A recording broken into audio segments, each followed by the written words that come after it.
we're teaching financial skills, entrepreneurship, and we're instilling in these kids vision, hope, and opportunity, a reason to work hard. And what's amazing to me is the response from these kids. They're coming at night, they're coming on weekends, they're coming in the summer. We've even got kids that are failing in math in high school, find out they need it for this trade, and all of a sudden they pick up math. They have a reason. In our school, we're going to address four fundamentals that I think are critical to success: career, financial literacy, emotional and physical health, and civics, which is paying attention to the news, getting involved, participating, and ultimately giving back. When we graduate 150 students a year who are proficient in those things, can you think of the impact that's going to have on the community? It's going to affect the wealth gap. It's going to affect the cycle of poverty. And I guarantee you we will be successful. So I hope that we could do this with MMSD as a partner. We'd love to share the success we have with you. And we've got members of our team here for any questions that you might have about the program. Thank you. Thank you.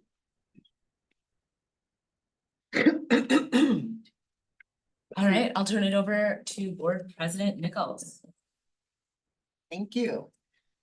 Well, tonight, as we've been trying to do many of our work groups the last month or so, we've been just highlighting a video to show some of the incredible progress that we've made with the last referendum. So tonight we're going to share a video on the newly renamed Phillips Memorial High School.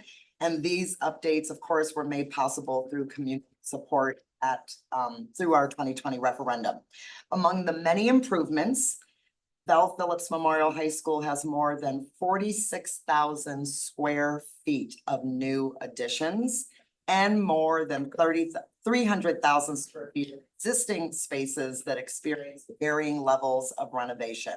These new and improved spaces are modernized for today's educational environment and create flexible spaces for teaching and student learning.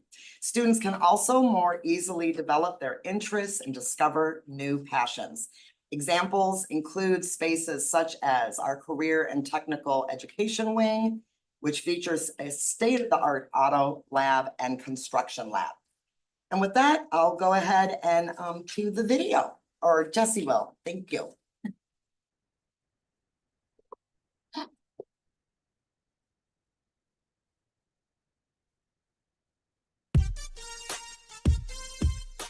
The atrium provides more places for kids to go and study and like focus on their work instead of like doing it in like the classroom too. And you can like use it after school if you want to like sit and study if you don't have anywhere else to go. With all of the new renovations, it's providing a lot more resources for kids to be able to learn better.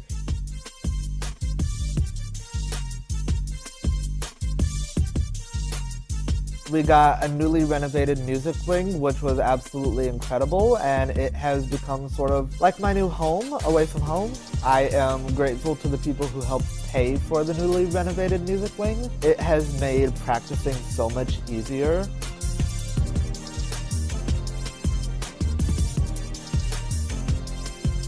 I really like the new spaces, especially since there's like a lot more room for a lot more like things to happen. And also like now it's like all white and bright and like it's more like I actually would be here because I don't feel like it's just dark and boring. I think that because they've built these spaces and now we're kind of modernizing these things, it's going to give people more opportunities to do schoolwork in places that are not just inside of the classroom. This space expanded, so we have more spaces for our wood lab and our auto lab, so it's more spacious. Thank you for investing in me. Thank you for investing in me. Thank you for investing in me. Thank you for investing in me.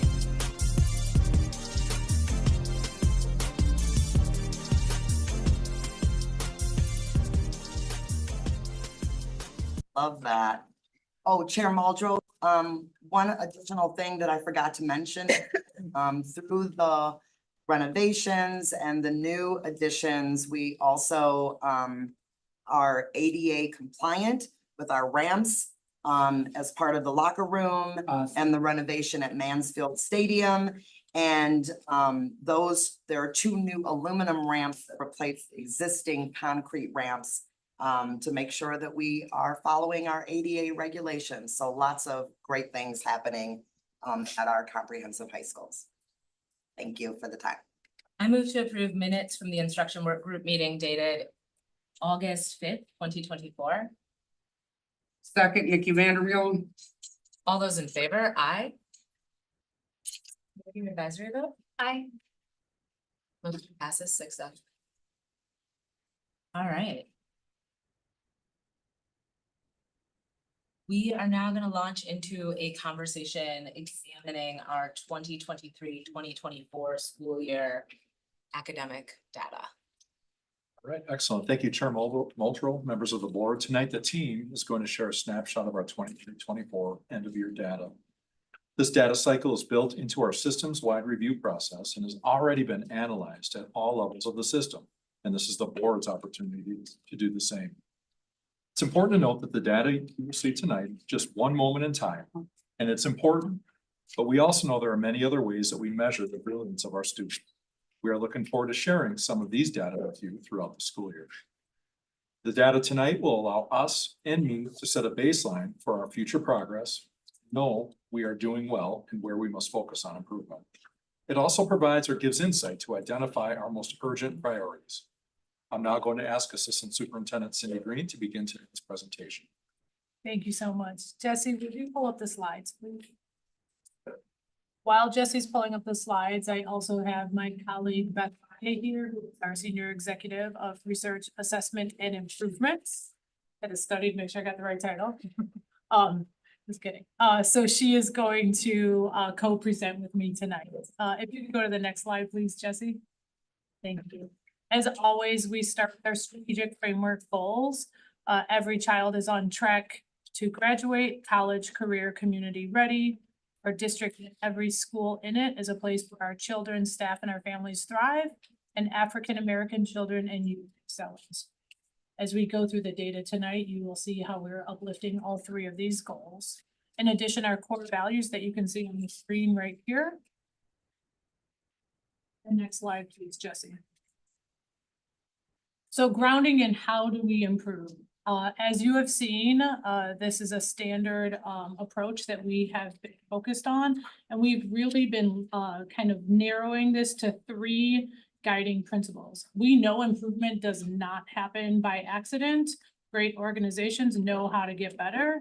And here in MMSD, we are continuously trying to focus on these guiding principles to continuously improve. And when you know better, you do better. Our focus on our district improvement goals and our performance objectives, which we focused on last month, we talked about continuing to build on our core principles of improvement and continuing to improve our data literacy and our routines, which I think also is showing up tonight, as Dr. Gothard mentioned. We've gone through this review cycle at all levels of our system, through teachers, through our senior leadership team, and also through our school leadership teams as well. And so tonight is the board's chance to continue to get into our data routines. Next slide, please. And so tonight, as we focus on our 23-24 snapshot, we are going to review the progress that we've made. We're also going to identify areas of improvement, as well as use this as our opportunity to set a baseline for the upcoming school year. Next, please. Next slide, please, Jesse. Thanks. You saw this slide last month when we talked about this work being complex. Improvement is complex work. It's multi-layered, and it's not just the technical, but it is highly adaptive. Progress towards our goals requires us to work together to create plans to improve, and really focusing on our students that have been historically excluded at the center of our work, as well as focus on a disciplined process, which we enact to monitor and adjust along the way.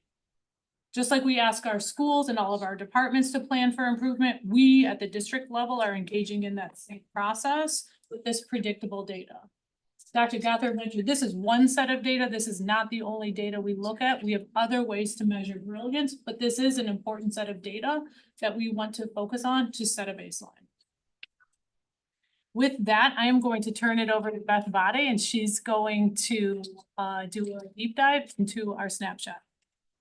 One additional thing that I would draw the board's attention to is you have a packet in front of you that is an addendum for additional data that is not going to be data we present tonight. Again, tonight is a high level overview, but you do have that packet in front of you if you're interested in looking at additional data. With that, I will turn it over to Beth. Thank you, Sandy. Thank you, Dr. Gothard. Next slide, please, Jesse. Okay, so as we shared at last month's instruction work group, we ground all of our work in our district improvement plan goals. These system level goals align with our strategic framework and provide the compass for our more specific school and department plans. So the table that's on this slide shares those 3 goals and the related performance objective for each goal. We set these goals on a 3-year cadence. Therefore, the improvements that are listed in that second column are what we want to see by the end of the 26-27 school year. The 23-24 data that you will see tonight is the baseline for these improvements. Next slide, please. So it's helpful to think about how this end of year data snapshot really fits into our routines. The end of year data review closes out our quarterly reviews of progress, or our QRP. Today, we're sharing summative versions of the performance objective data that we provided during interim reviews each quarter. The gray box on the right-hand side of the slide shows the specific data sets for each performance objective. And the graphic in the center gives you a sense of where we're at in that data routine. We follow the same process each time we engage in our review. We can't see this. No, I mean, and Jesse, it's like distorted. You can't read any of. Oh, no. I can tell you what it looks like. We might just hit refresh. I just thought that was mine. Thank you.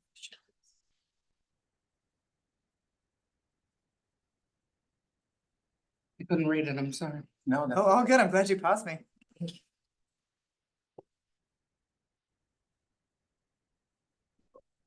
No, we're seeing your calendar. That's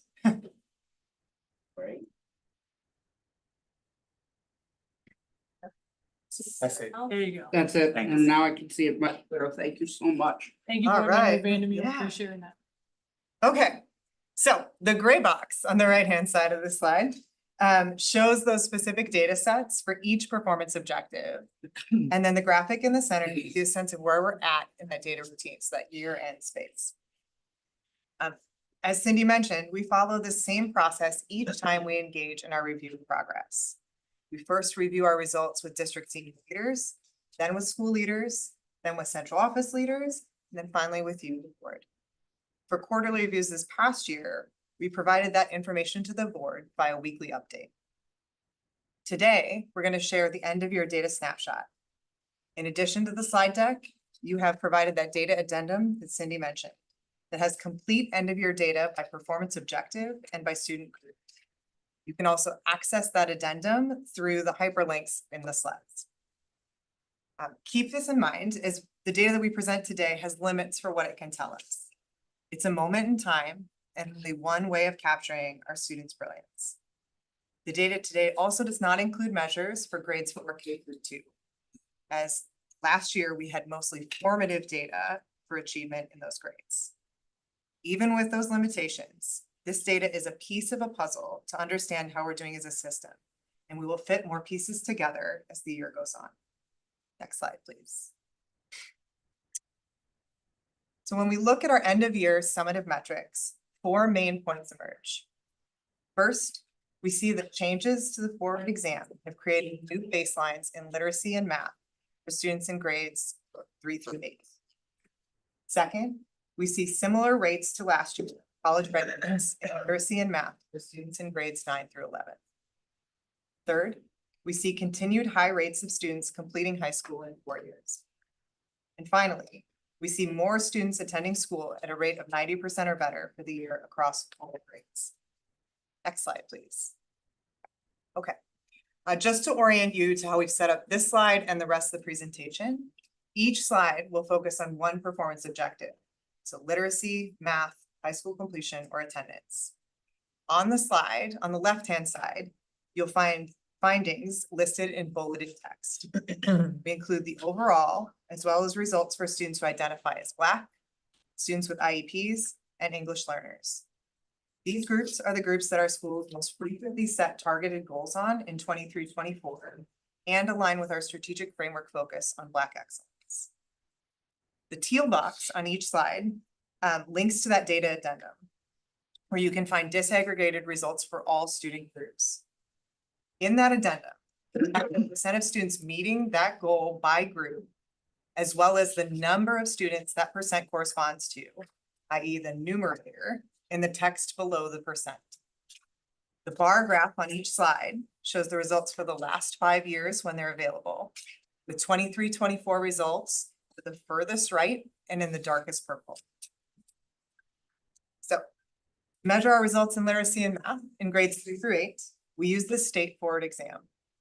In 23-24, the state has made some significant changes to that exam, including renorming around cut scores and renaming the performance bands. DPI has strongly advised districts not to compare 23-24 results to prior years and will release statewide results later this fall. For forward slides, you'll see an orange squiggly line, which denotes the change in that test. So with all that guidance in mind, we're thinking about these 23-24 results as our new baseline in literacy and math.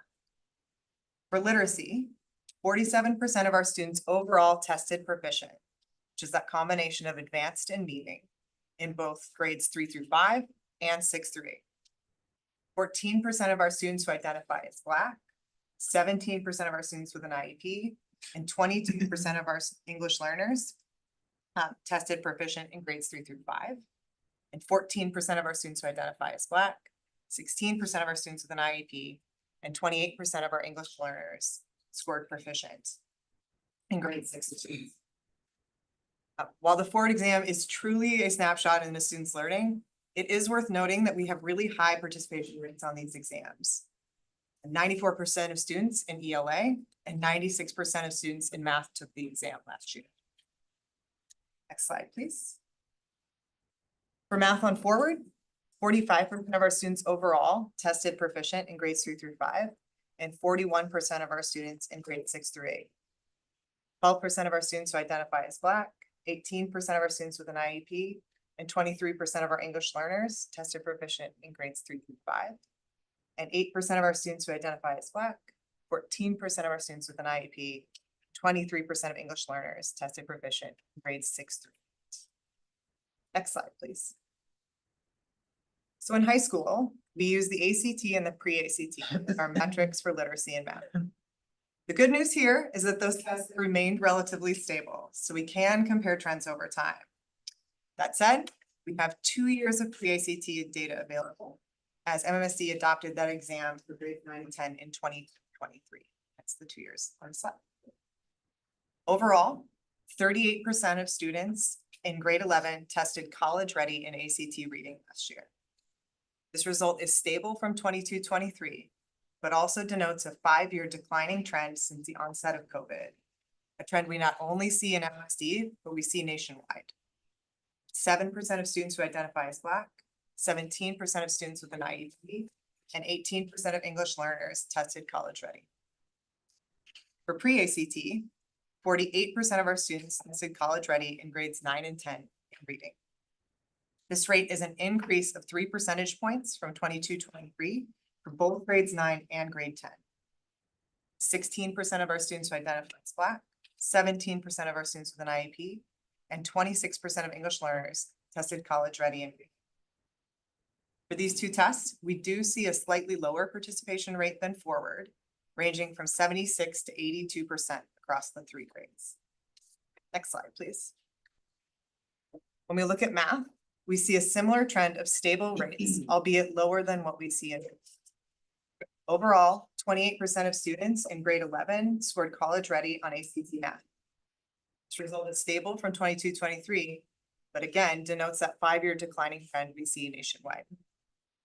4% of students who identify as Black, 6% of students with an IEP, and 13% of English learners tested college ready.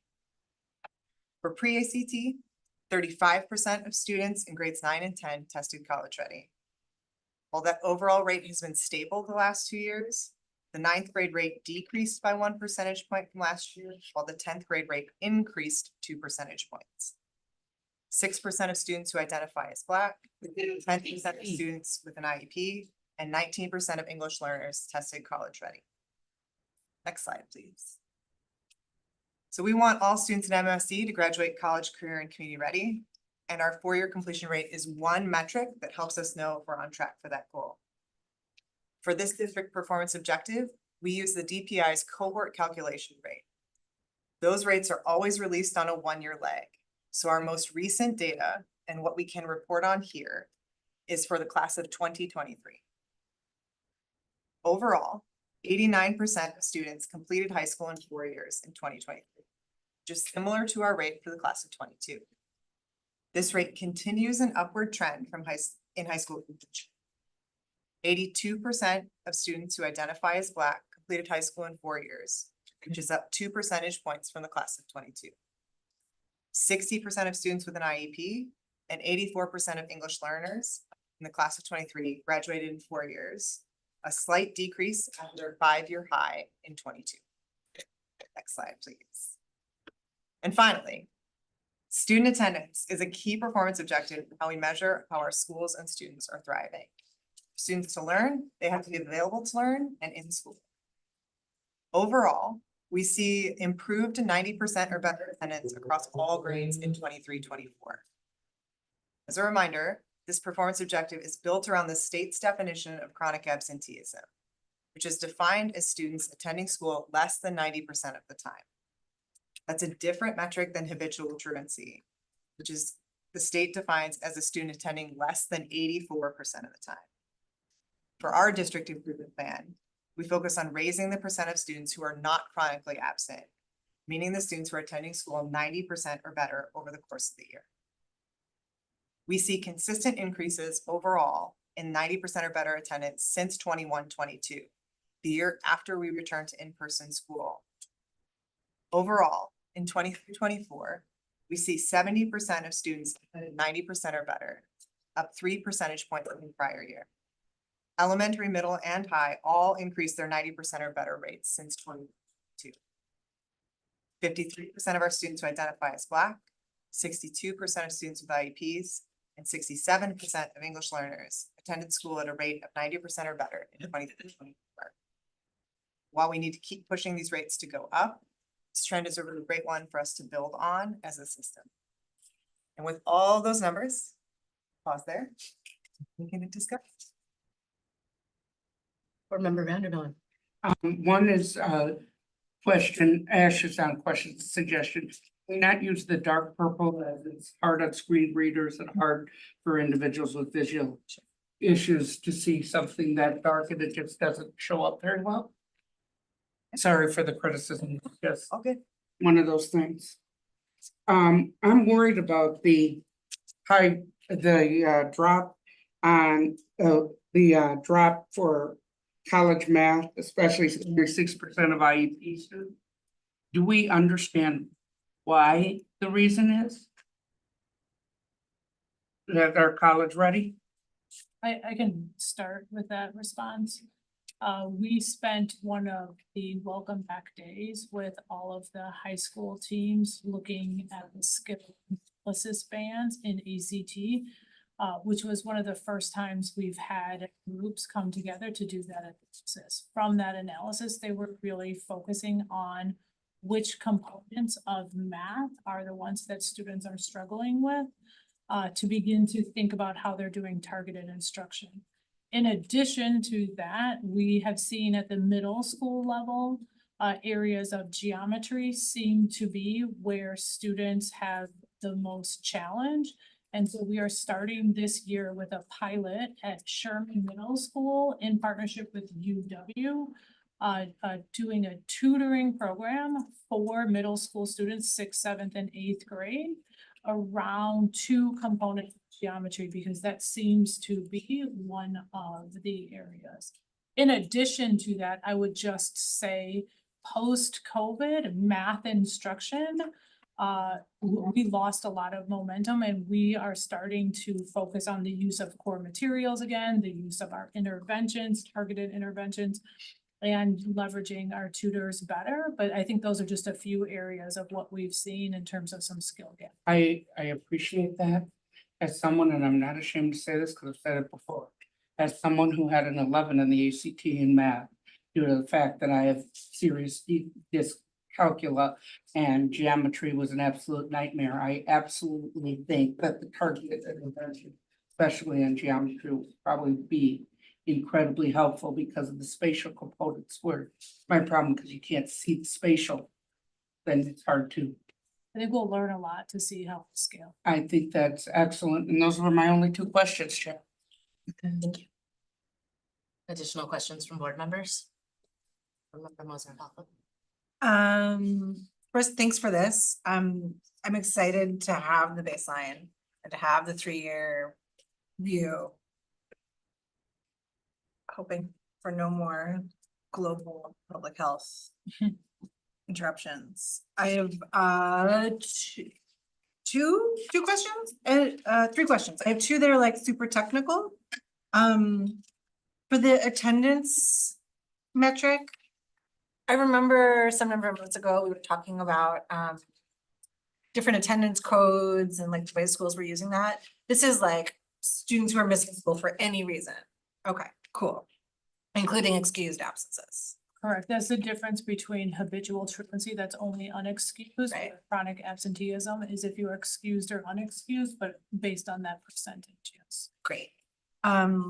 Then my next like real specific one like that is where we have the percentages of students who are meeting proficiency, and then is that percentage of students who participated in the assessment or percentage of total students?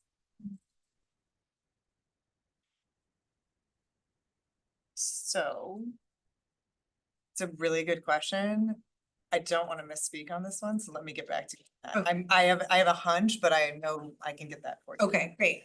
And then my bigger question is like, I heard you say that the ACT scores in literacy and math mirror national trends. But I'm curious, not just about trends, but about sort of like how do we compare to other cities like us or other cities nearby us? Not just in trends, but in like the breakdown. If that's something that you know readily or not. Yeah, no, it's a great question. The comment, you're right, the comment I was making was about just the trend overall. So we see that just sort of nationwide, that dip in scores that has happened post-COVID pandemic kind of across the board. You see that on many different standardized exams. I don't know the comparisons off the gate, but like we can easily. Something. I'd be curious. Yeah. Thanks. That's it. All right. Board Vice President Pearson. Thank you. So I had just a question about the data. Do we have any data that, or are we able to capture the data where students, there's intersectionality between, like IEP versus race and or intersectionality with like the absenteeism piece of it? And trying to make some correlations there, or trying to figure out how we then are we seeing patterns across like students across different intersections is just my first question. Yeah, that is something we can do with the data that we have available. We're really lucky as a district to have sort of a robustness of data that we have. It's not something that we have obviously readily available here, but it's something, and particularly if folks have specific intersections that you'd be really interested in, that would be something we can pull together. Sure. Yeah, because as I'm like thinking about like what solutions, right, that we can come up with and or ways that we can do things better, understanding like if we know certain things just because of, studies that have been done, but kind of taking that and looking at our own data across its intersections, I think would be very valuable. And then my second question was, I should have wrote it down. You can come back to me, Ali, because I had another question, but I just have to remember it. Sorry. Board Vice President, would you like me to come back to you after everyone else has gotten a chance to speak, or do you want me to come back to you after the next person? After the next person. Thanks. Board President Nichols? Yes. Laura. I haven't raised my hand yet. Oh, okay. Thank you for the data. Couple of things. So last month, we talked pretty extensively about a district improvement plan that central office had now an improvement plan, and that schools have an improvement plan. And we talked about these metrics, these 3-year metrics to improve. And you all also talked about a variety of strategies that schools would be able to select from. And so I guess what's missing for me right now is are the goals and the strategies connected to this end of the year data? And what are some of the strategies that you think would move folks in a more positive direction towards these? Because it doesn't feel connected to me right now. It feels like the plan is sitting over here, the data's over here. And then the space in between of like, what are the actions that people take, and beyond just the quarterly reviews of data, like what do we think is actually going to shift these patterns? So let me address your first piece around the connections. So as we opened up, all of our schools used this data in their time in August to review and to set their school improvement. Okay. So this data was a piece of it. So from this perspective, I understand that it might feel kind of like you talked about this over here and that over here. Our system allowed people to review the 23-24.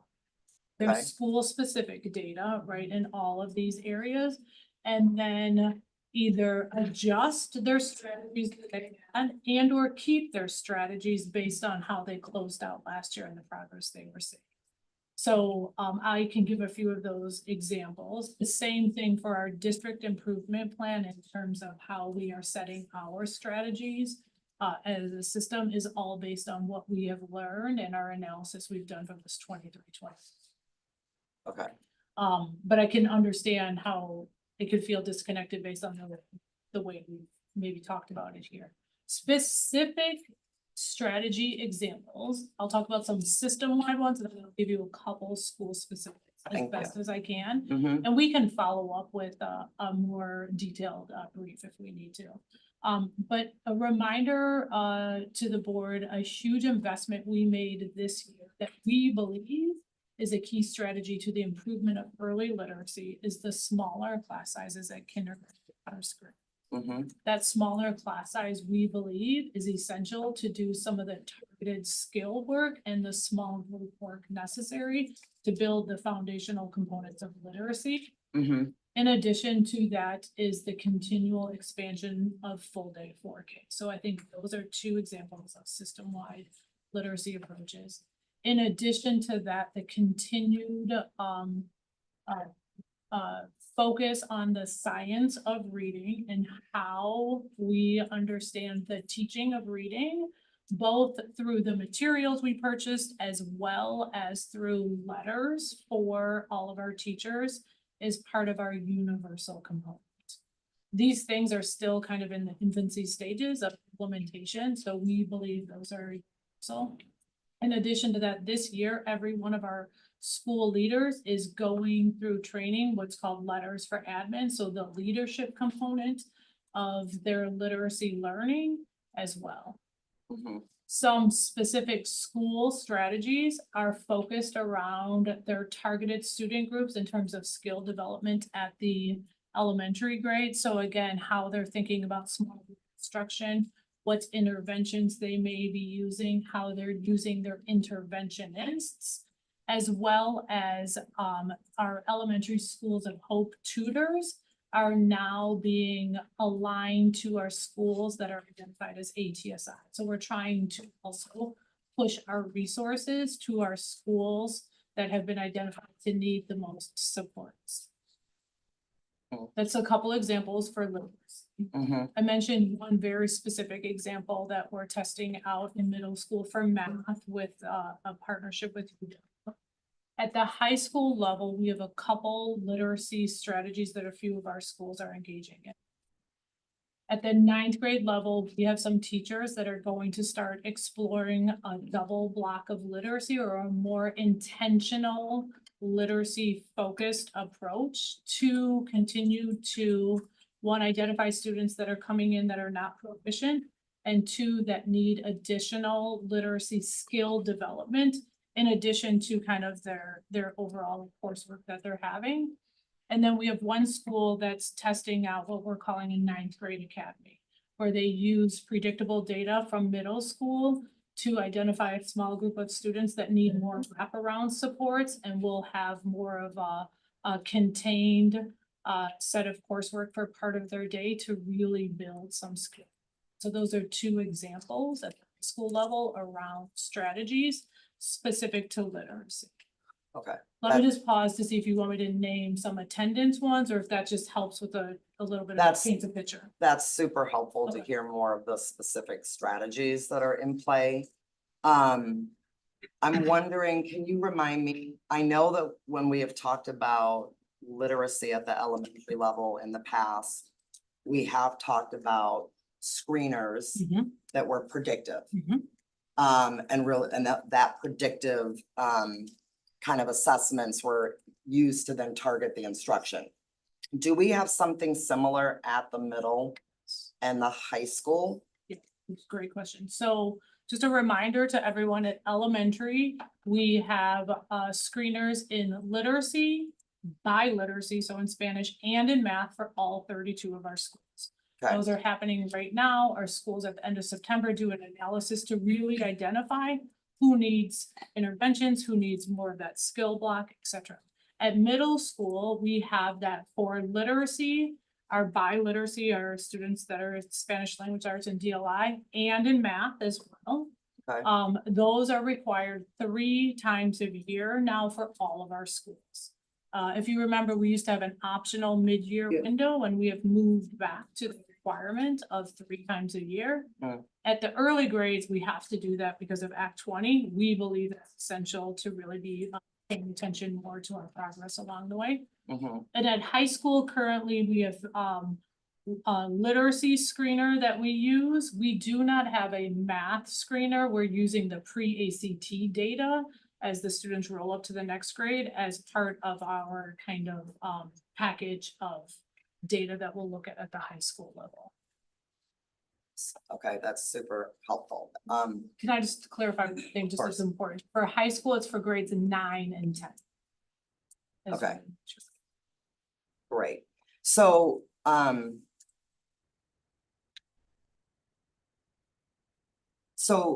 could you just in your own words, tell me where you think we are in, as a district, in our confidence and kind of consistency in using predictive screening data? Because I don't know if you've heard from out in the field of teachers are like, this is too much, or I don't have time, or like, I need more planning, or I'm just wondering if we have some of the tools in place. Are we able to actually, are our staff actually able to like use the data to really understand the learners in their classroom? And I'm not saying that because I want to see just these state assessment scores be the only way that we're measuring growth or proficiency, but you know what I mean? I'm just curious what's happening inside our system, and And I think that's a great question. So I think that we are getting better at understanding and using it, which is why we felt very strongly about staying the course of the screeners we have been using for the last few years. Okay. We had MAP a long time ago, we Fast Bridge, there was conversations around maybe shifting. And we believe that the use of the data is just as important as what screener you are using. Mhm. And that is where we are at right now. Our schools are building into, we have an October professional development day, so it bumps up right against the end of the screener window. That will be an opportunity for our schools to look at the data.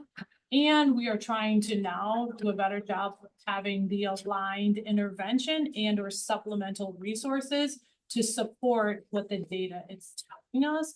And I think that we have done a better job in probably the last 2 years of showing the alignment to these components that our schools. I would say, in the kind of system level question, I think we're getting more movement and doing a better job of that at the elementary levels. Right. Because it's a school-wide approach at the elementary level, all classroom, at middle school and high school. Because it's some subject areas or some teachers. Yeah. I think the momentum is a little bit further behind than elementary. Okay. And so, as I recall from last month's conversation, when you all are doing the quarterly reviews of progress, not only are you bringing data in, but you're also creating a space to look at implementation. And hopefully, And adjustments. and hopefully hearing directly from staff on what's challenging, what seems to be working well. And I think you will see that in our scope for this year. So November, so as a reminder, and Dr. Gothard kind of named at the beginning, what we're seeing tonight is one set of data that is important, but throughout this year, we've tried to build in some of the other predictable data that we have and experiences for the board to be able to see that along the way. Student voice will come into that as well. So I think that see that as we go through this school year, you'll learn more about what that actually is looking like in implementation. Chair Muldrow, I just have like 2 more questions. Thank you. Can I just ask, because you did mention some of the investments that this board has certainly approved as investments, and particularly literacy. And we've been on at least a 2-year journey with the science of reading. And, using letters, right, as a way to help staff do the learning about how young people learn to read. And I guess I'm wondering, we're kind of 2 years in. How many years do we think we might need to have folks engaged in that learning, applying the learning, and then learning how to adjust instruction before we might see different results? I think that's a great question. I think one, it's important to note that when teachers are engaging in letters, it isn't a 1-year thing. We have fast paced like our instructional coaches and our but teachers, it takes them a few years to go through all of the modules. It's 8 modules, and so we have it paced out over multiple years for them to do it. It's usually 2 to 2.5 years for them to complete all 8 modules, because we want them to use some of their professional development time for that and other things, the application process. So I just wanted to make sure that was known. We've had about 1,500 teachers go through some portion of letters, but maybe not completed at this point. And I would say the other part of your question, I would say 3 to 5 years. I think any implementation of something that you start really requires a 3 to 5 year commitment before you start to see those results. I think President Nichols too, it's important to point out that growth is measured from point A to point B. So students could be at various places Mhm. to proficiency as well. Yeah. So while we might see great growth, students may be far below proficiency, Yeah. so it may take longer. Overheard by a previous principal I worked with in a PD session was a grade 3 team saying, I can't believe how I've had to adjust my lessons because my students are so much more ready this year. So I do think we begin to see some of this upward expectation raising because, we're able to address some of those foundational things. That's the hope, that this becomes a system thing, Mhm. not a one and done, not, not the students who get the intervention, but truly the system. Yeah, and Staying the course. well, last year about this time, Chair Muldrow, you might remember, we had a whole instructional work group with teachers coming in to talk about the new curriculum that we had also invested in as a board. And I remember hearing just like really powerful testimony from teachers about the level of engagement they were seeing with students. And I even asked, like, help me understand what higher levels of engagement sounds like, looks like, what does that look like and sound like in the classroom, and how do you see it as evidence of like more engagement and literacy? So there were very positive things that came forward from a year ago about the curriculum. I'm asking some of these questions because I'm trying to temper my visceral reaction to seeing the data. And it's not, yeah, particularly when I see percentages for our Black students, our students with IEPs, and our students who are English learners. Because even though forward exam may have renormed and changed the cut scores, and we're being told we can't compare 23, 24 data to previous years, these percentages look pretty much the same.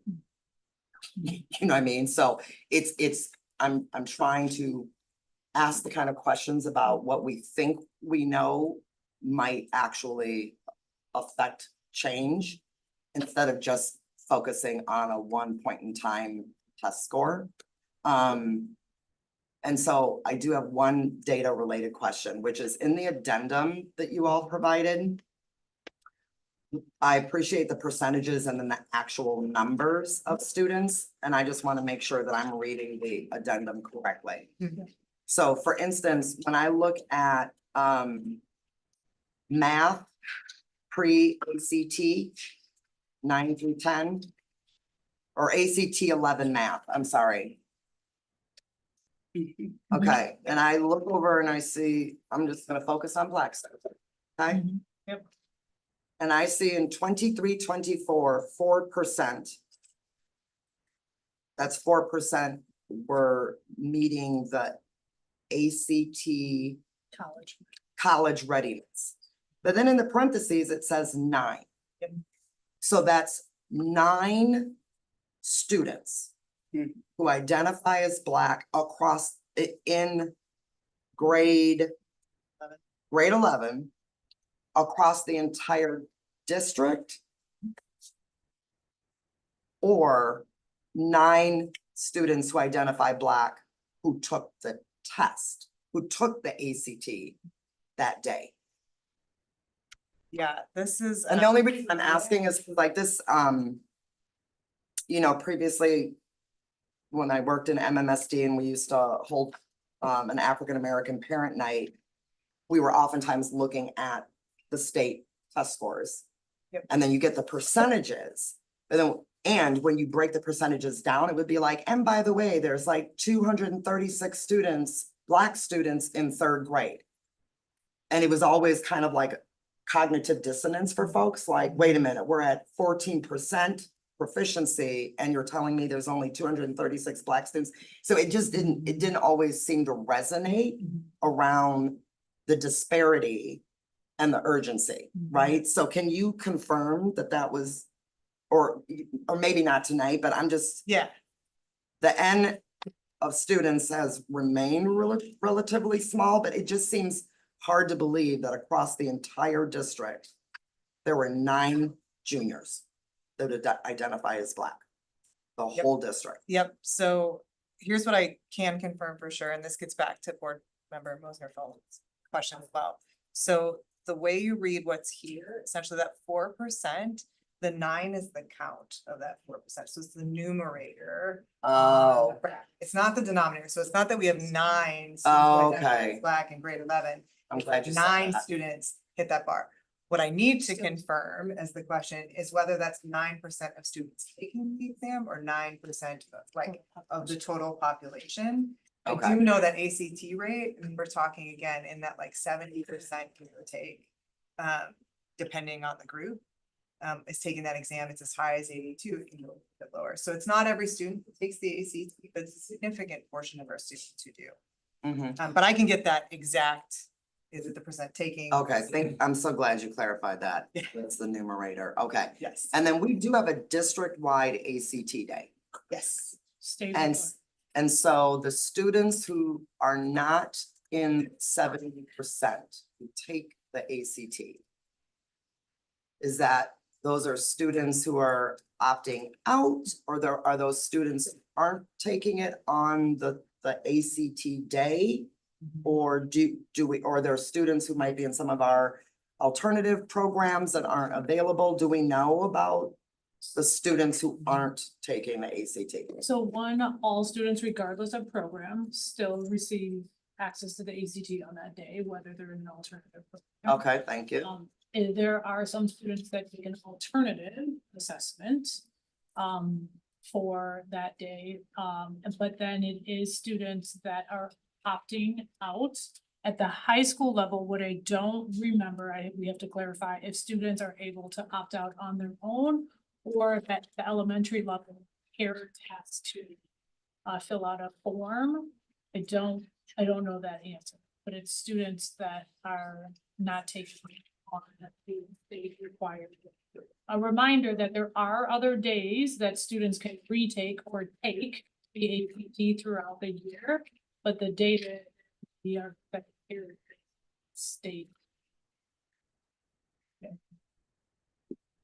it could be that I'll add to that just to say, like, it could be that you're actively out of it. It could also just be that you miss school on that day. So if you miss ACT day, that is a day that, so it's as we get older, it's tougher to know, like, it's opting, choice to opt out, you can be sick, you can. That is the thing. So that's like 30% of students. Okay, thank you, Chair Muldrow. Okay. So just a reminder of the deck, what I've got right now is that board vice president, we'll hear from board member Pearson again. We'll hear from board member Simpkin, we'll hear from board member Castro, and then we will return to board member Vandermeulen. And then again, I want to make sure your question. Yeah, I can. Board vice president Pearson.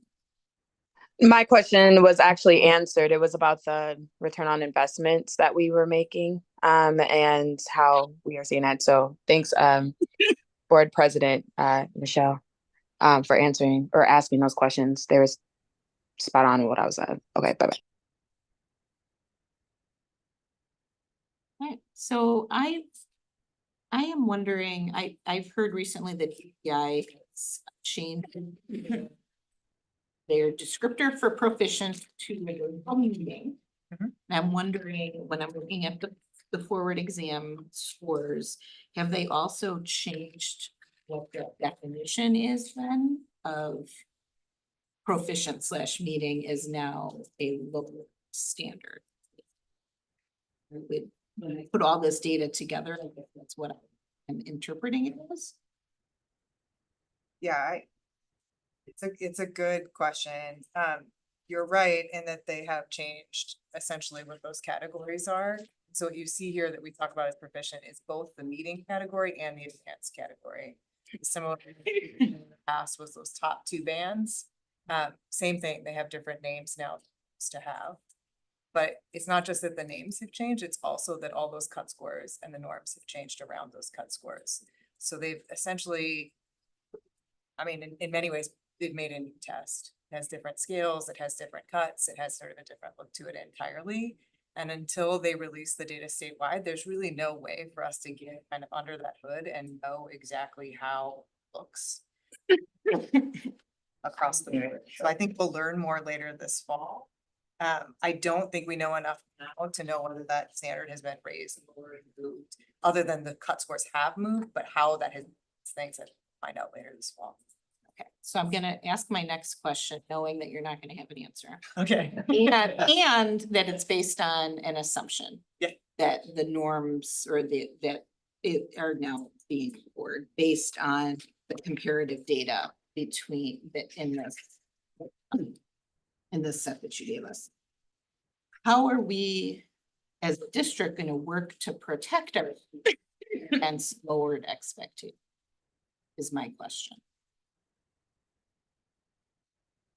So I can start by answering that. I think we are staying the course around understanding grade level expectations, grade level efficiency through the work we're doing specifically in literacy and math.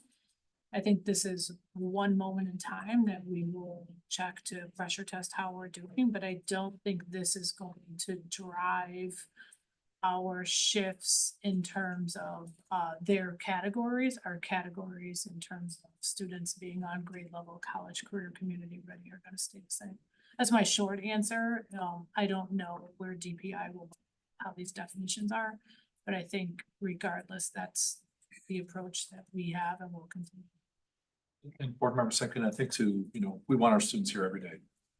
Want them increase attendance. We want connection to be the way and the reason that students come to school. And, we're looking at growth 3 times a year as well. So that's really our tell in terms of expectations. I mean, we know that growth is the pathway to proficiency. So that's truly going to guide instruction, whether it's grouping students for interventions or extra support.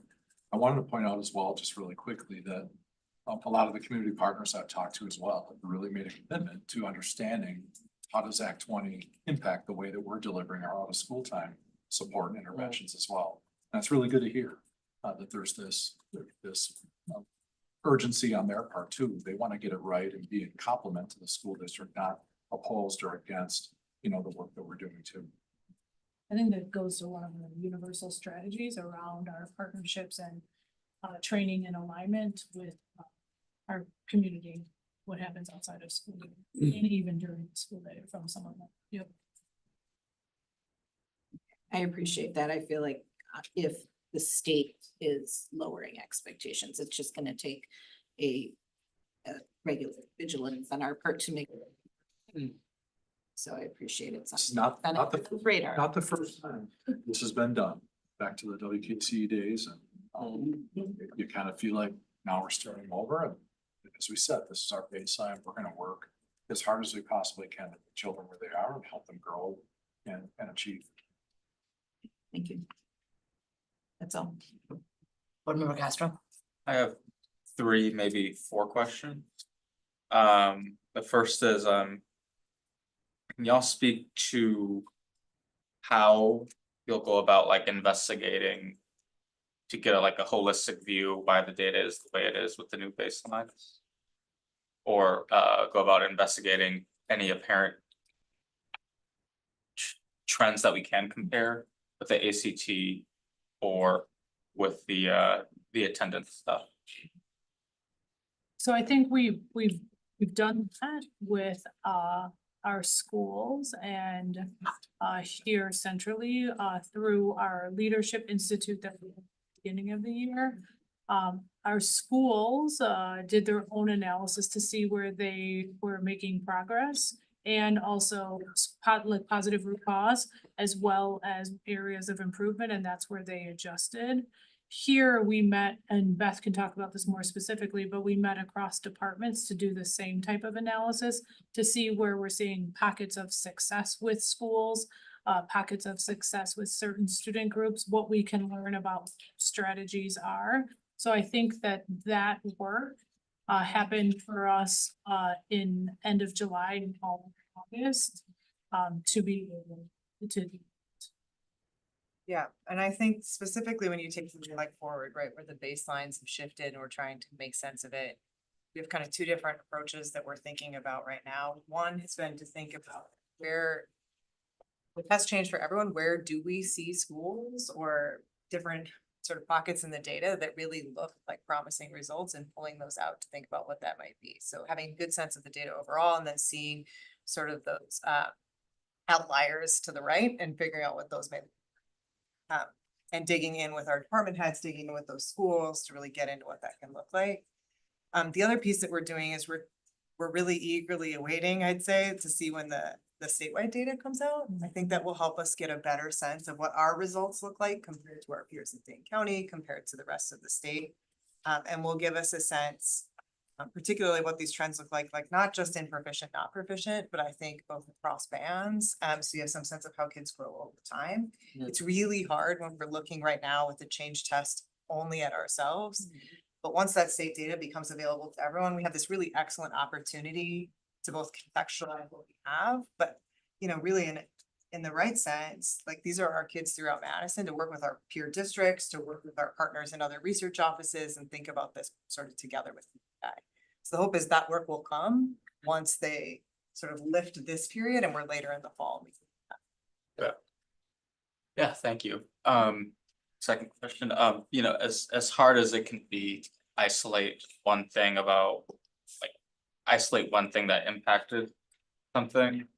Do you have a sense of like the adequate time window it'll take to evaluate the impact of things we've invested in, like reading or full day 4K, or a few years ago we invested in new attendance techniques and strategies, things like that. Yeah, so two things I would say. I think it's gonna take us 3 to 5 years to see that. I think one of the things when President Nichols asked about specific examples, one of the things we're working on is for high school, that it's going to take quite some time for them to be able to see some of the results, especially the early literacy and early grade investments that we're making, is where they know they can't wait for that. And that's where they're testing out some more specific literacy skill development components. And so I think this year also we'll learn both what people are testing out at high school, also to see what's happening as the investments that we've made system-wide in early literacy start to show. I think Dr. Gothard also mentioned this idea of growth, and I think as we're continuing to use our own assessments that are most stable compared to what we see happening at the state, and checking our progress along the way and where growth is happening, I think that will give us another indicator of how quickly we're gonna see some of these improvements. But I do think it takes time, and I do think that the training for the science of reading, which is one of the most important components, does take time for our staff to learn in order to do, and that time needs a couple of years. Yeah, definitely. This goes into the last question. Thank you. What kind of goes into the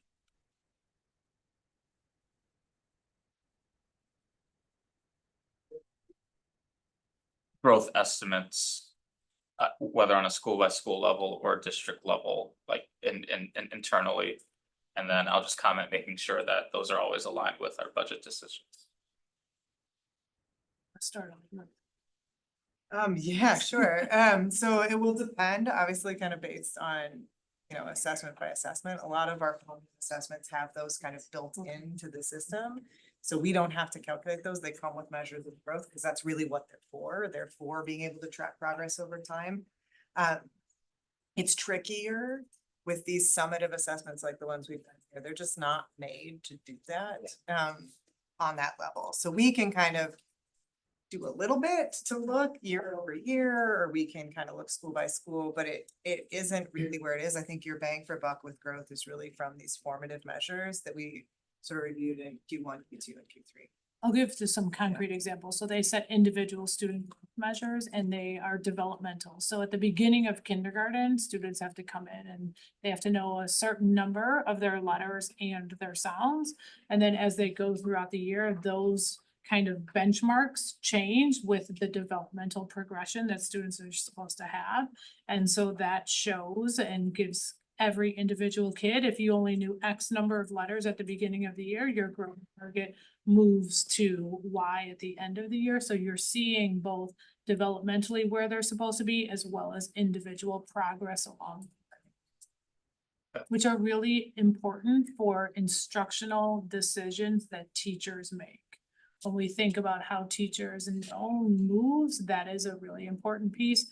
Whereas our data that we look at today is after students are gone and going on to the next level. So it's important data, but isn't data that can move and inform instruction more immediately. Definitely. Thank you. Board Member Vandermolen. Yes, quick question. How do we decide who takes the alternative, actually it's a two-part question. How do we decide who takes the alternative ACT? The second part is, you said it had to be taken on that date. I know that back when I was in school, which was in 1892, we had the disabled not show up to school that day. At least Whitewater is what we did. How do we avoid that to happen? So a few things. So alternative for students that may have an IEP, it's written into their education plan. So that is one. And in terms of students showing up on that day, I think our schools do a really good job of kind of promoting it. There's always a makeup day, right? And that makeup day happens at a later time where it is more individualized for students. So for any of the state required assessments, that is, makeup days are always in place, as well as the days that we set as a system. ACT in particular obviously has dates that live outside of the state requirements, but for us, that's how we handle it. And the one other thing with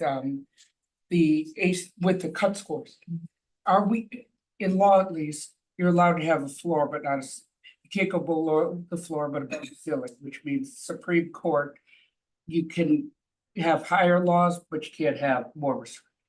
My question is, can we have better requirements than DPI on cut scores? Can we do our own, or are we bound by theirs? I do not answer that. I'm gonna turn to Beth, and I don't know if Beth knows. Yeah, I don't know if we can. I think it would be an interesting question about even if, I mean, most districts frankly don't have they don't have the staffing power to do that kind of technical calculation. I think it would be an interesting question of even if we could, would we want to invest in that with forward some of these summative exams, or would we want to put that same energy towards some of our formative stuff that's going to inform the instruction that will get us somewhere? So it would be an interesting thing for us to think about. Thank you, that's all, Chair. Thank you. Yeah, so if I look at the entirety of the data that we've been provided as a board, it would look like we're producing incredibly different results based on a student's demographic reality. What is the thing driving that difference? It's hard for me not to echo back to our discipline data and go, the students were the most likely to suspend, the students were the most likely to send out of class, the students who are most likely to get in trouble at school are the students who are the least likely to be academically successful. And so are we talking about kind of the targeting for discipline and the impact that has on academic performance? How are we explaining kind of the really severe difference based on identity? So one, yes, we are talking about our academics and our behavior together. That is definitely what we do, as well as our engagement in terms of who's showing up. I don't know, board member Mulder, that I have a great answer for you to explain why our gaps are the way they are. I think we have individual schools that can name pieces. I think as a system, these gaps have been persistent and aren't gaps that show up today. And I think that the goal that we have as a group is continuing to targeted strategies to make sure that we're not just closing gaps, but we're providing acceleration for students. Yeah, so one of the gaps I want to kind of emphasize is in the area of math, where what's exciting is that you saw every group improve between this year and last year, if you're looking at 3rd through 8th grade on the math proficiency for the forward exam. However, there's white students performing with about 74% proficiency and Black students performing at about 12% proficiency. And as a parent of students who identify as Black, to know that 88% of Black students are not proficient in math is so deeply concerning and alarming. And to know that that number in comparison to the 76% of white students who are proficient in math, I think it's hard to hear that the long-term plan is to improve that incrementally. That seems so devastatingly unacceptable to me. And I think to most members of our community. So I am curious when we're producing data like that, how we talk through what's driving that data. And I do want to name that I said specifically discipline data, not necessarily behavior data. I do think these as different things. Thank you for clarifying. I guess I wonder, in producing this kind of data specific to math, what is our proactive approach to improving it and what are our goals around improving it? So we talked about our goals. I could talk about some specific strategies that are happening system-wide as well as at the school. So in addition to some of the work we're doing at middle school, at elementary school, we are providing professional development for our staff around both skill block as well as interventions. I think math from an adult learning perspective is something that we definitely have not emphasized over the last few years. So we're working with our teams to do. In addition, similar to our literacy task force, we just put together a math task force to make sure that we're focused on evidence-based practices and the research to help us think through things that we're not currently doing that we need to engage in with our staff, as well as interventions. We have math interventions at many of our elementary schools that we have started to work on. Those are a few examples. I think some more targeted is back to the component that we focused on community partnerships for literacy. Simultaneously, our tutors that are working in our schools for both literacy and math are going to be focused on our schools that identify as ATSI, or schools where students have the needs based on the data to focus on improvement. Those are just a few examples.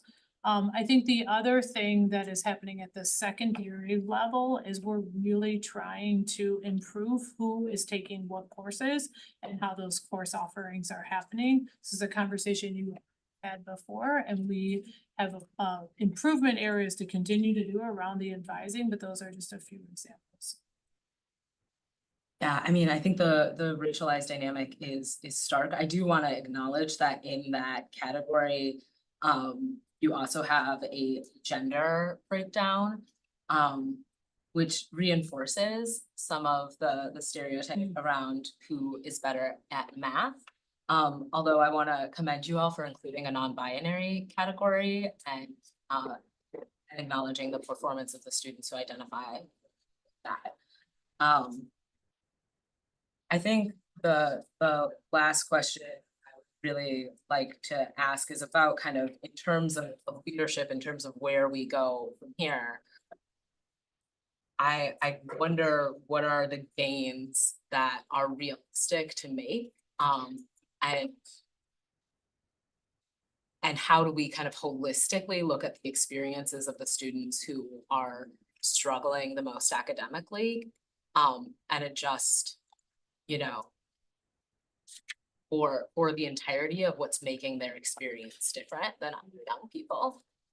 And so I think if you look at our data, Black students are often pronounced in very specific ways.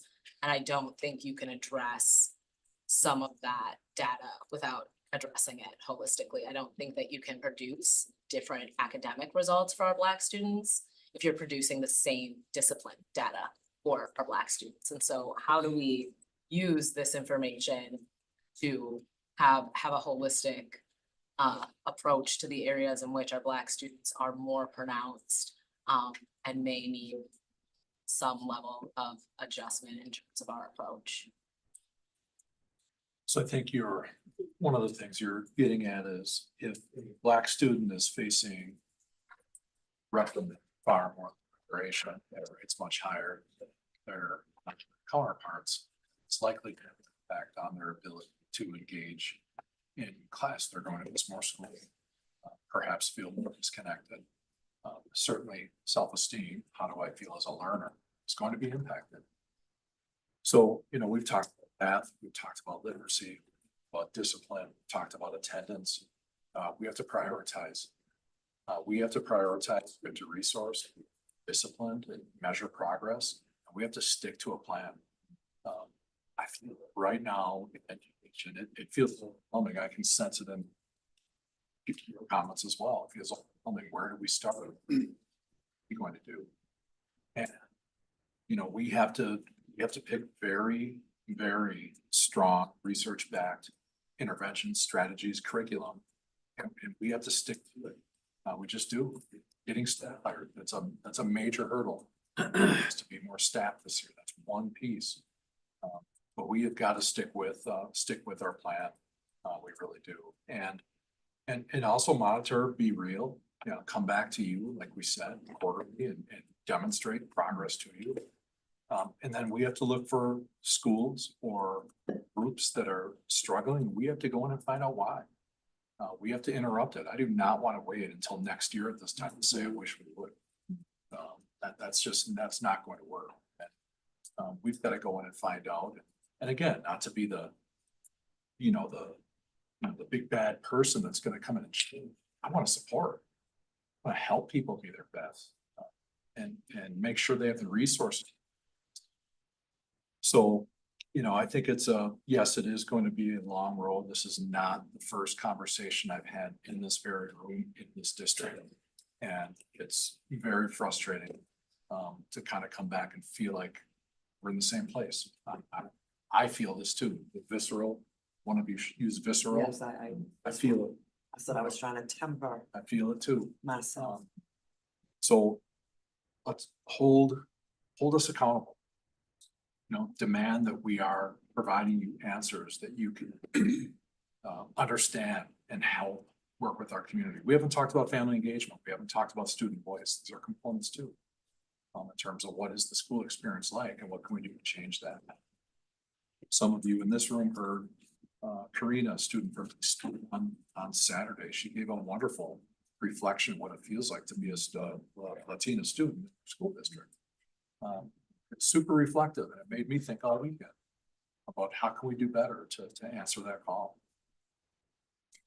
Yeah, I think part of what I'm struggling with is if you say it's the curriculum, you would think, well, then that would be similar across groups, right? And so I do have some tension around what we're saying the solution should be and what that means for all of our students, but particularly students who we continue to produce these kinds of results for, particularly our students of color. I think my last question is really just of the 12% of students who are testing for proficient, are they located in specific schools? Is that 12% of our students of color or of our Black students at every single one of our elementary schools? Is that 25% at this elementary school and 3% at this elementary school? What does that breakdown actually look like? We don't have that in front of us right this second, but we can definitely make sure that we provide it in that information. I think that brings one last thing that I just want to chime into what Dr. Gothard said is while we're seeing progress not being made, I also think paying attention to where we are seeing pockets of success and success specifically with our students that identify as Black is another area for us to build on. Just because I do think we have people that are trying to test out a variety of strategies, whether research-based or organic to build relationships and engagement is something that I'm hoping we can bring forward to the board so we can see where we're learning from our school staff. Yeah, I'm really hoping we get to the point where when we're talking about our equity investments, we're seeing those investments reinforced by the results they produce. And I think that's the complicated part of where we're at right now, acknowledging the tremendous impact the pandemic has had in our ability to create continuity in some of what we're doing right now. Board Member Vanderlyn, and then we'll move on to our next subject. I have one technical question. Is the screener we use only for verbal students? Do we have one for those who are nonverbal? My main question. I don't know the answer because it's different at grade levels, but I will make sure I believe it's offered both because I believe if a student needs that assistance, we provide it, but let me just confirm, some grade levels take it. So let me double check so you get the answer for all grades. I appreciate that. Secondly, on the 6% of individuals with disabilities, similar to what Holly said, on the 12%, I would like to see what schools that would be in. Because we had in 2021, a major increase in both, I believe it was graduation rates and math scores, and we've lost 4 points. And would like to understand why We can create an addendum to the addendum. Thank you. I really appreciate all the work. Yep. And that's all I have, Chair. Thank you all so much for your presentation. We're gonna move on to our second topic for this evening. Thank you, Chair Mulder, members of the board. Over the past several months, there have been discussions between the Boys and Girls Club of Dane County and the McKenzie Regional Workforce Center to propose an instrumentality charter school to the MMSD Board of Education, the Pathway Career and College Academy. MMSD policy 10,000 states, this is right from the policy. It is the policy of the school board to consider establishing charter schools that support the district mission and belief statements as provided by law. This evening is the first formal step to come before this body to begin this. I've asked Deputy Superintendent McCray to provide an update and an overview of the charter school original proposal application timeline. I will now turn it over to Dr. McCray. Good evening, everybody. First and foremost, we thought we would start with kind of grounding us in where we are as far as the timeline. I like to say that for initial charter application, we have a number of different phases that the application comes in. That first phase or that pre-phase is just when the organization will notify us that they are actually interested in applying for a charter school. That process has already happened and that benchmark has been met by the McKenzie Foundation. The second phase is that they will then complete what we call the initial application. It is very important to note that the initial application is very brief. When I say brief, it's like you can only have like 100 words per section in the form. It is just to give us an appetite of where you are and what it is that you are desiring to do in order to have this new application. This application or the initial application, it does not go into greater depth of what the charter application or the charter school will look like. That will happen in the next phase. Should the board say yes, we would like to extend the application we would like to extend the invite to the organization to complete the application. It is during that phase that they will take a very deep look in what their instructional design is, what their operations will look like, and we will be able to really dig into a lot of those other things. Tonight, the purpose of our conversation is just to prepare for the vote that will happen at the September meeting. Per board policy, you have to decide if you will extend the invitation for the organization based on this initial application to complete the full charter proposal application. So tonight, your conversation, again, is just to really think about where you are and if you're ready for the end of the meeting the end of the month meeting, where it's at that time, you will vote to determine if the invitation will be extended based upon what we have in front of you today. You also received, during the initial application, the administration went through that initial application. We provided them with feedback. That feedback has been provided to the organization, and then they can embed that in their final application, initial application, which is what you have before you. So the printed information that you have before you, it has already been reviewed by the administration internally. We prepared a document, we shared it with them, and then they bring it back to us for what we have today. With that, I'll turn it back over to you, Board Chair, to start engaging your conversation. Thank you so much, Dr. McRae. Questions, comments, members?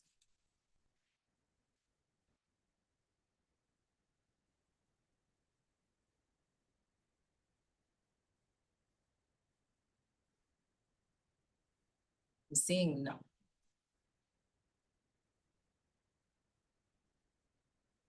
Board Member Simkin? Wondering if we can invite any of the group up to speak a little bit about their vision for the school. Is that something we could do? We're prepared to, yes, that's why we're here. It will depend on the kind of question that you have, who answers the question. So I think the question is just, what is the vision of the overall? I think John already talked about the vision. I just want to make a clarification to start. The Boys and Girls Club, this is not a Boys and Girls Club application. This is an application from the Pathways Foundation, who wants to become a charter in this instrumentality charter in the school district. Just like we have a partnership with the school district with the Avid Tops program, in which the Boys and Girls Club has an agreement with the school district, provides certain kind of support, certain kind of staff, certain kind of programming to help our students move forward, get the support and the opportunities that they might not otherwise be able to have in a more individualized way. That is the same way that the Boys and Girls Club would partner both with the Pathways Charter and the school district if approved. So I just want to make that clarification. We are going to provide additional support with our workforce center in the areas that are growing nationally, that are the trades. As you know, not every student will want to go into college.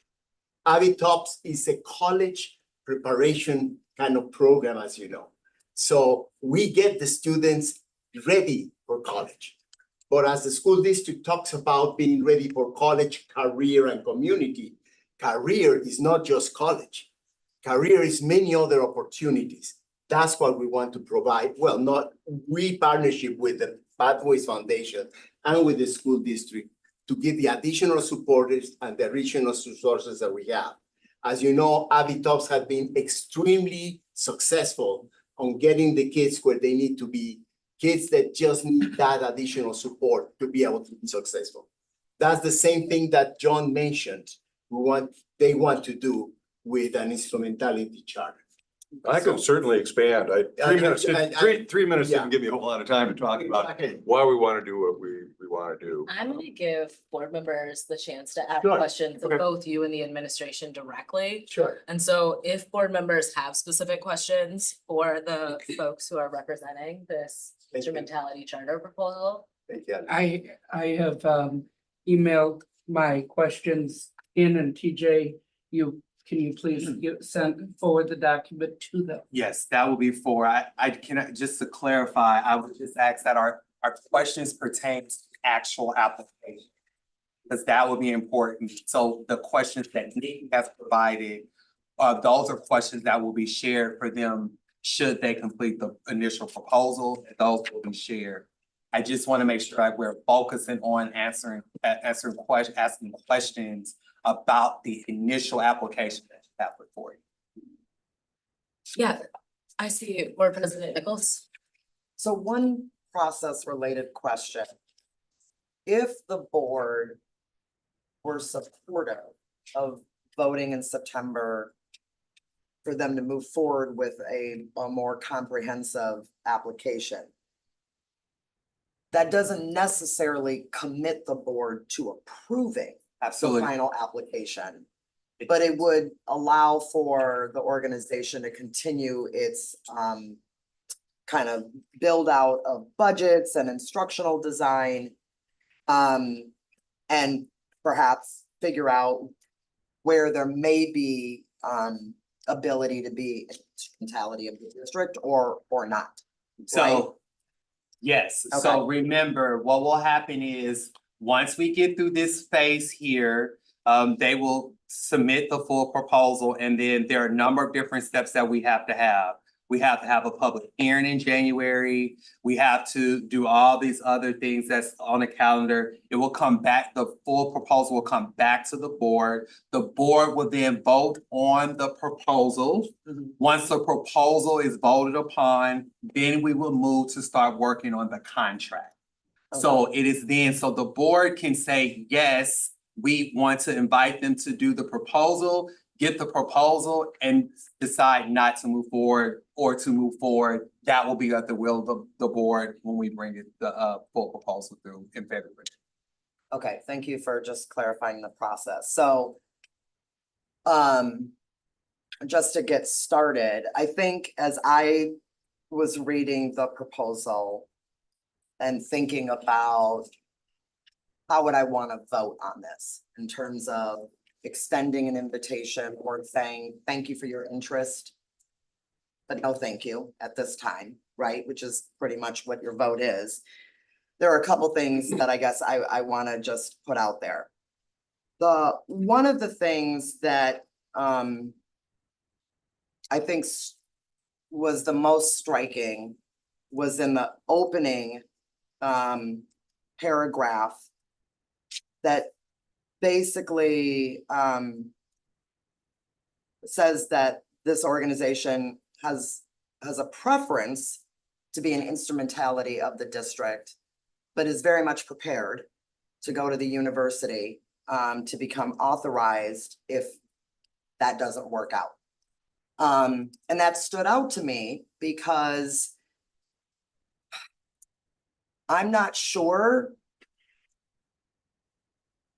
if we were not to be able to find agreement on all major components of a fuller proposal, it seems like the organization is already ready to go to the university to become authorized. And so I could be reading more into that kind of opening paragraph, but I will just say it stood out to me as like, I'm wondering how committed the organization really is to being an instrumentality of the district when it looks like another option is already on the table. So that's just me speaking honestly. And then there are a couple other things about the proposal that I just want to speak to, and I'll see if I have a question. There are components of this model that I do find promising.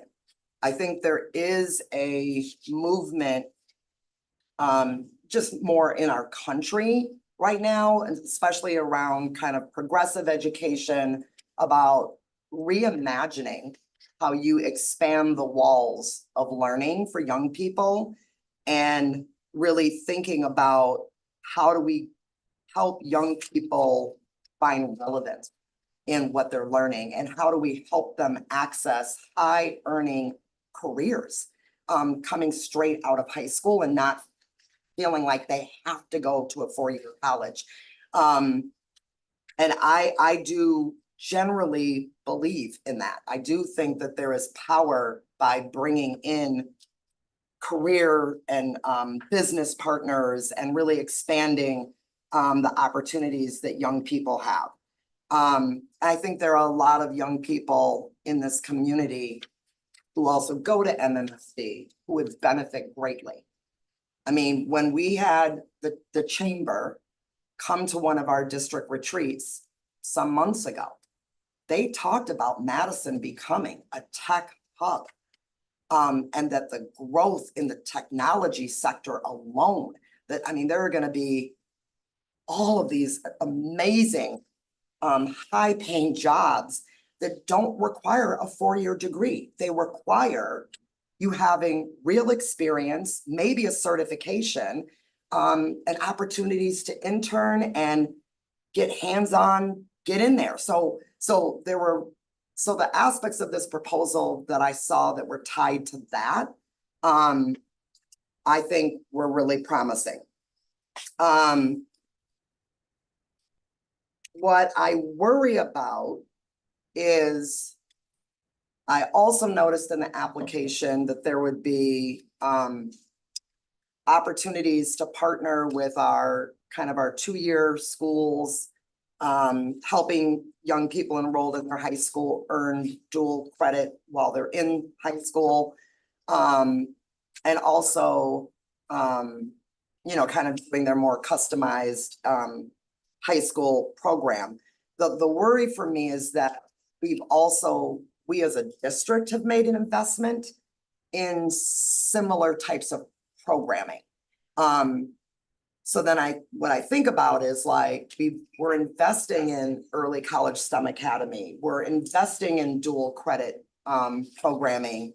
We're trying to create more career and technical education. We just did enhancements to some of our high schools to actually create labs, CNA labs, auto labs. Like, we're trying to actually address some of this career relevancy in our high schools. And so I think the worry I have is that if we were to move to an instrumentality charter school specifically focused on this, it might attract some of those students, which, you know, would maybe give them more specialized training, but it may also, I don't want to use the word compete, but it feels like we could be in district now competing for resources within the district. So I'm also just trying to consider what it would look like to have this kind of a specialized school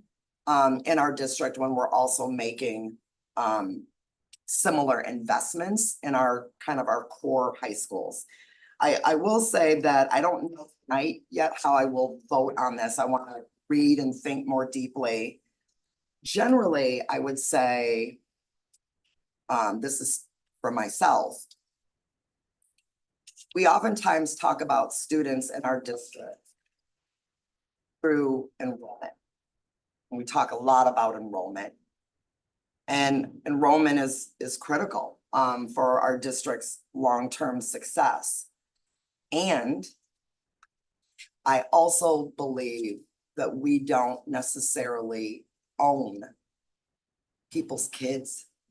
And I'm trying to balance this idea of like, what do young people in this community who are gonna stay in Madison, who are gonna graduate from our Madison high schools, like what opportunities might they need, might their families wish they had that could actually change their trajectory?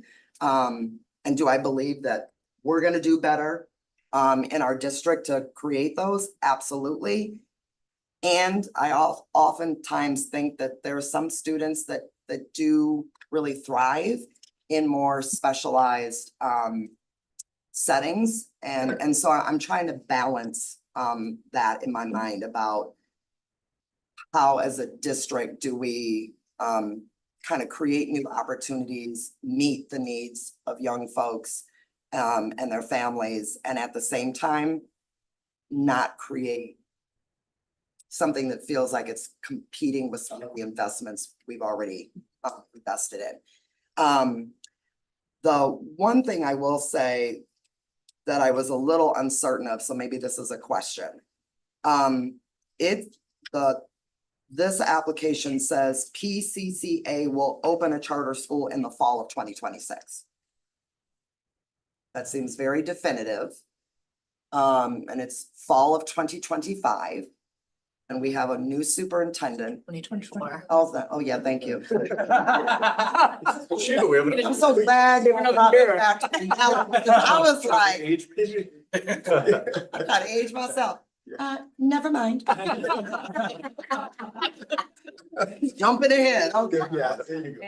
It is a fast turnaround, and so I will just say this, okay, I was off on my date.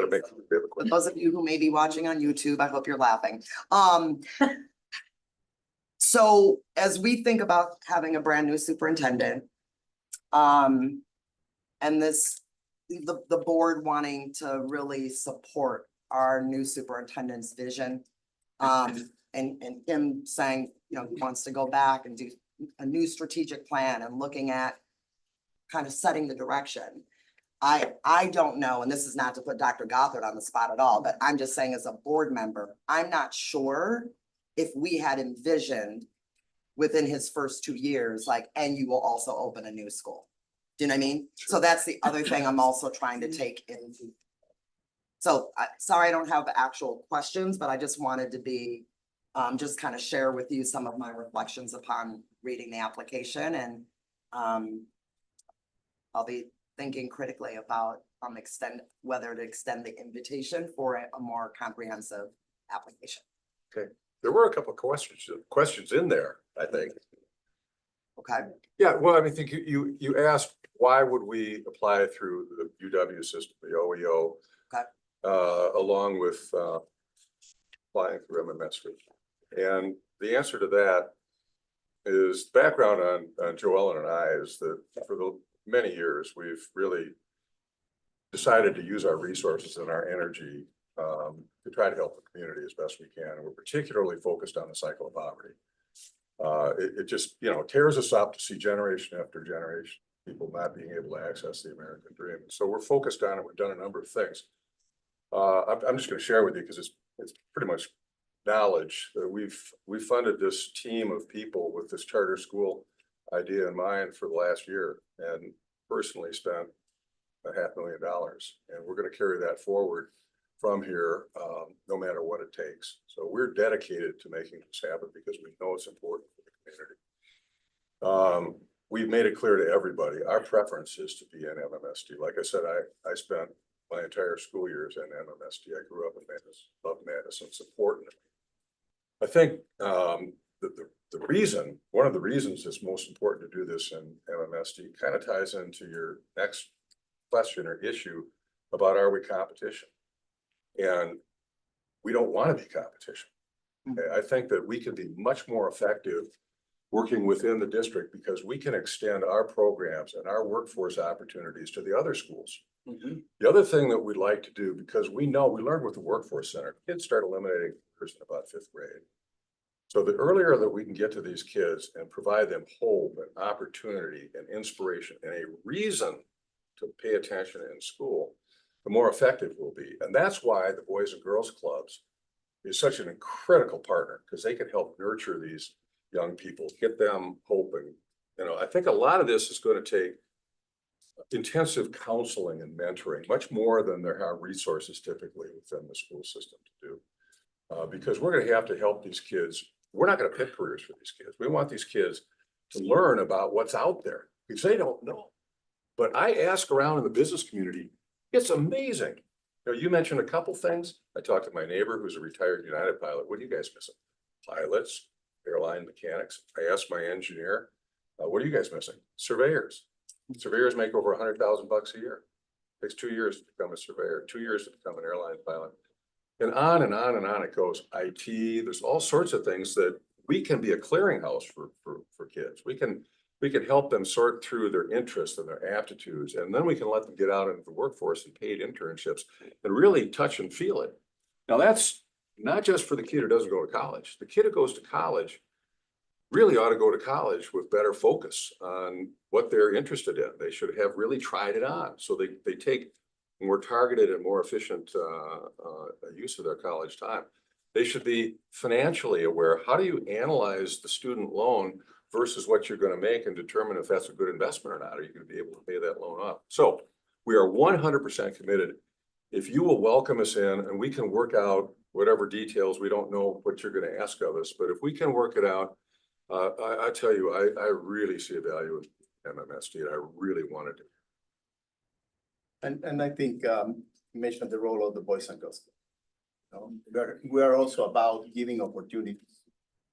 It's about helping kids, supporting them in the areas where they need that support the most. You know, Ali mentioned about these huge gaps. If you look at the results of our Avitops program, because we are there, you can see that the gaps have been eliminated. Not only eliminated, but surpassed. Why? Because we provided those supports and opportunities for kids that just needed that support to get to the next level, right? Same thing.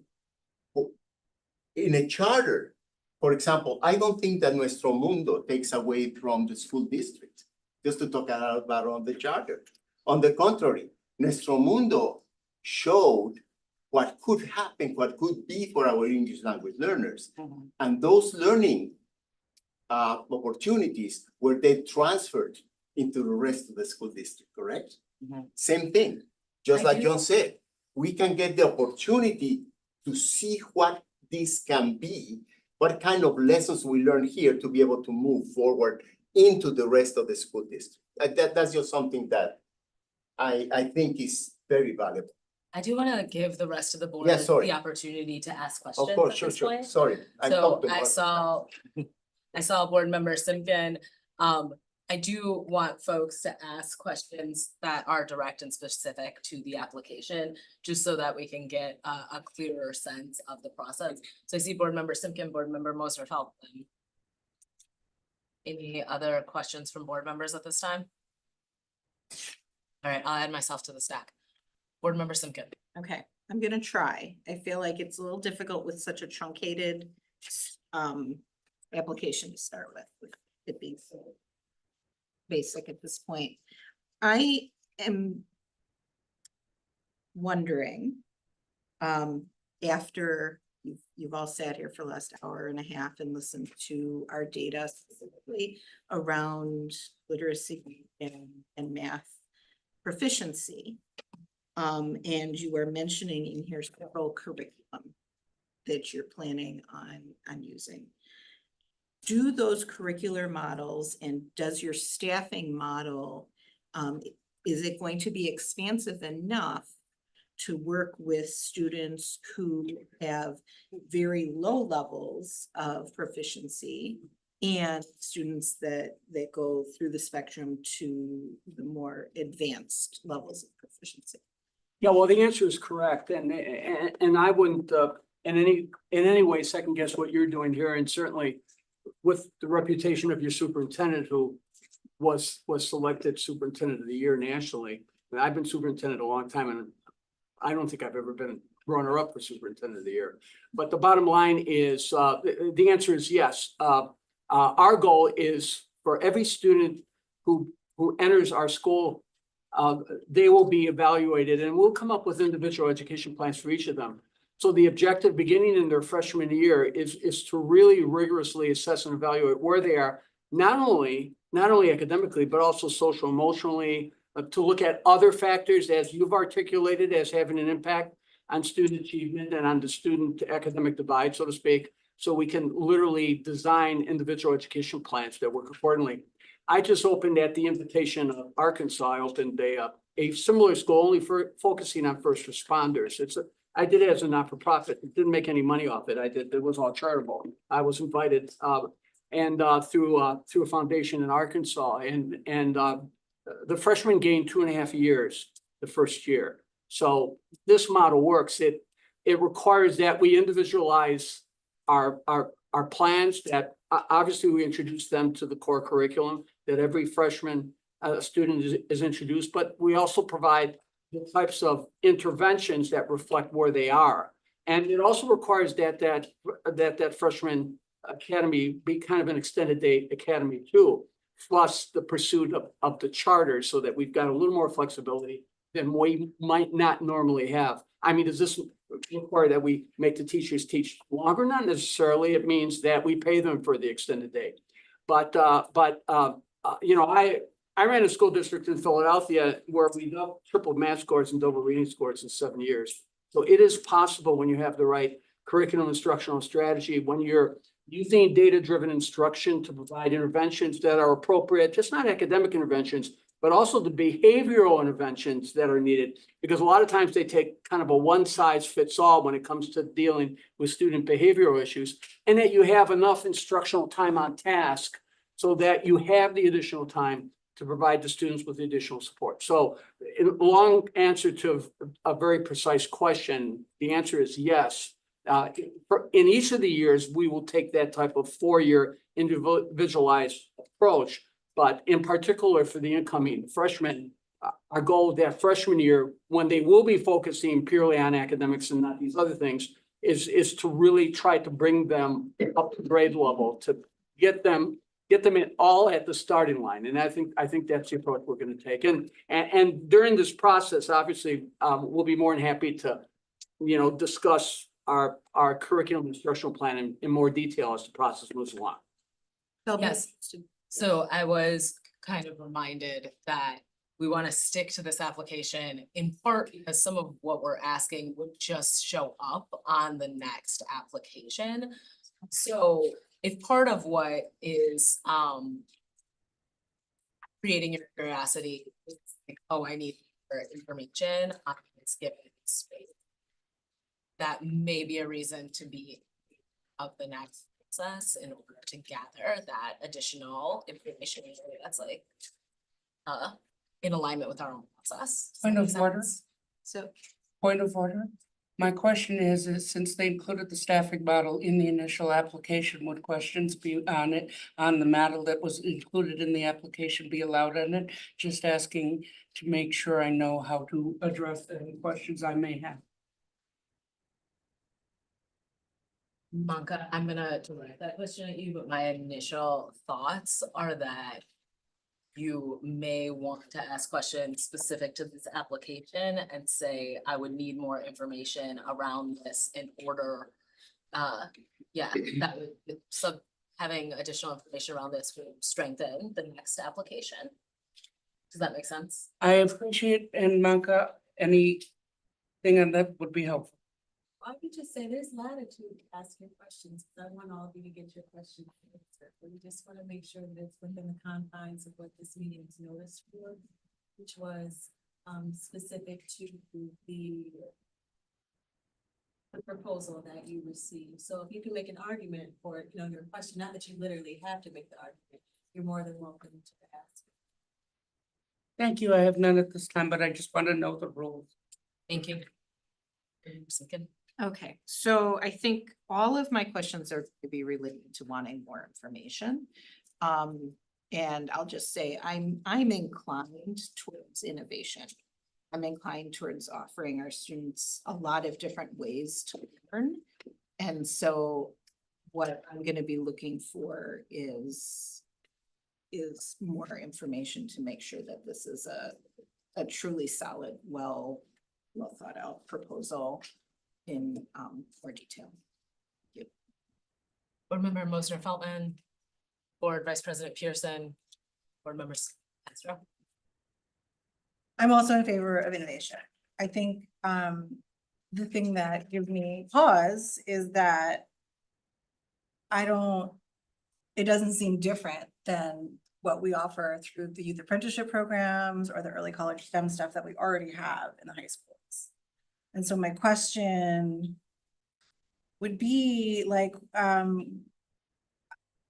you say like there's a misalignment between K-12 and post-secondary options. Stuff that this things are not sufficiently emphasized in public schools, right? The stuff that you're talking about, that it's going to be individualized and career focused and students will get to go beyond the 4 walls of the high school. Like with what evidence do we say that isn't happening in that sense, existing high schools? That's my first question. And then my second question is about page 6. While the school will screen students, I'm curious, what do you mean screen? Screen students for what? Let me answer the second. Yeah, the second. We screen students as I articulated to assess where they're at. Look. And I'll answer the first one. Yeah, if I can. yeah, so that's what we did. For example, when we, after Katrina, when kids returned a year and a half, and I ran New Orleans schools, and New Orleans Recovery School District led the state in academic improvement for 7 consecutive years. That was after Hurricane Katrina. The kids were returning to school 4, 5, 6 years behind. So we had to assess and evaluate kids Just that like- come in. So that's Kind of what exactly what we're we've talking been about. talking about. Exactly. What's your literacy Yeah. level? What's your? Yeah, exactly. Okay, got it. On the first question. Yep. We were invited in December, by the acting superintendent and the assistant superintendent to submit this application. Because they said, we recognize we're failing in our effort to get kids into careers. And when we went out and looked at La Follette and Memorial and talked to the tech ed people, he said there was almost nobody that was really actively taking advantage of these internships. And then we went to the Chamber of Commerce Leaders Group and listened to what was proposed for this year to try to get better access to these kids. And it was a software program that they were supposed to access on their own and try to determine what their interests are. I'm not an educator, but I do know quite a bit about motivation and goal setting and planning, vision. And I am confident that in order to match young people up with opportunities that are going to maximize their future, you have to have a lot of mentoring, you have to have a lot of coaching, and you have to have a lot of one-on-one with these kids. That's going to be very different.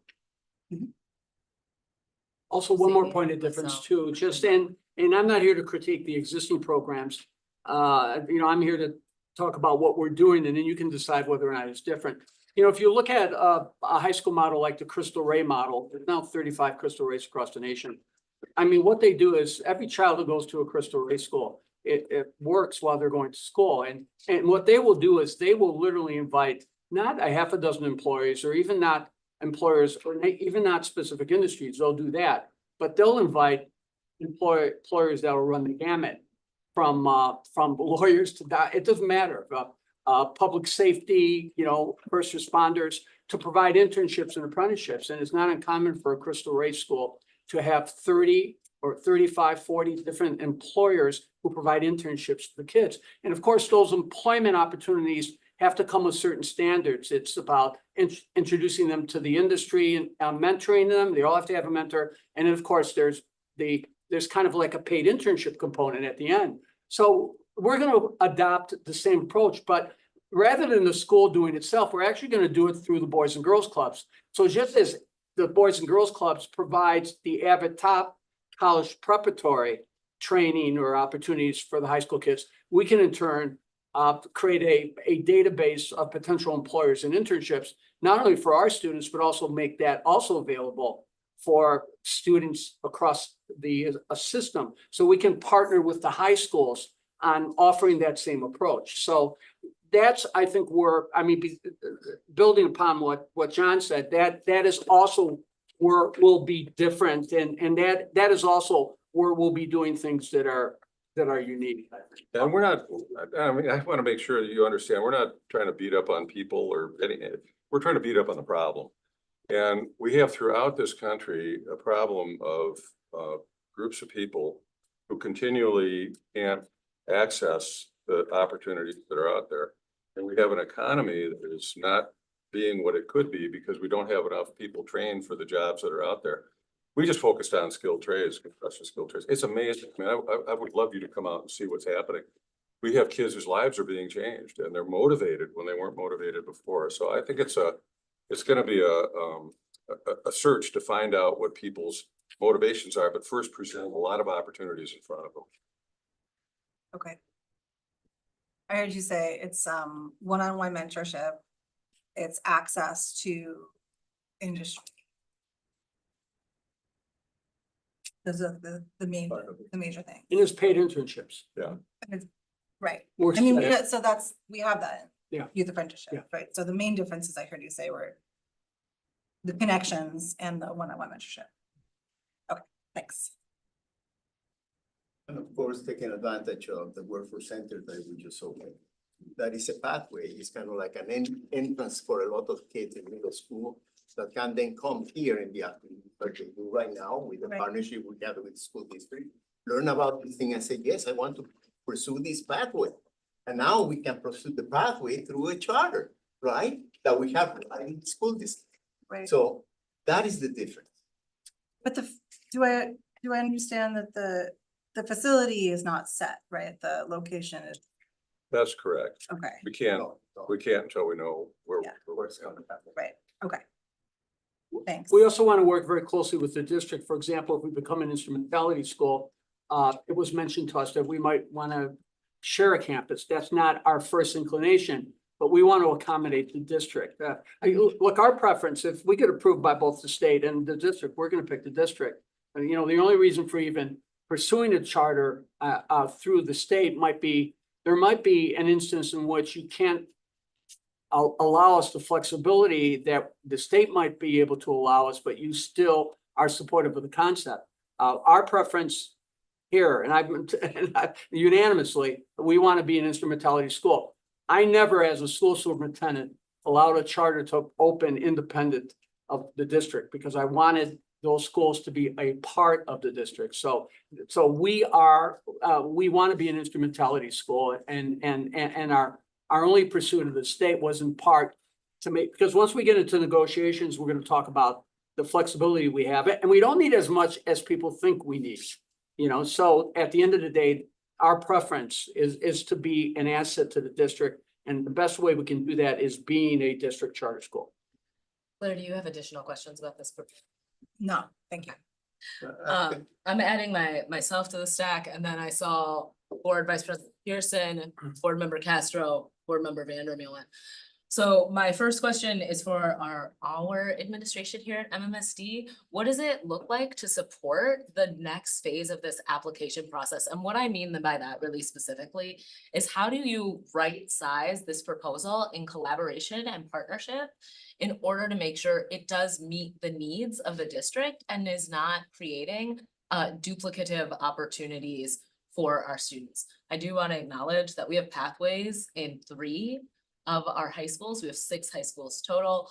I think distinguishing this proposal and making sure that it's meeting unmet needs makes it a more interesting opportunity and a more promising opportunity for our young people.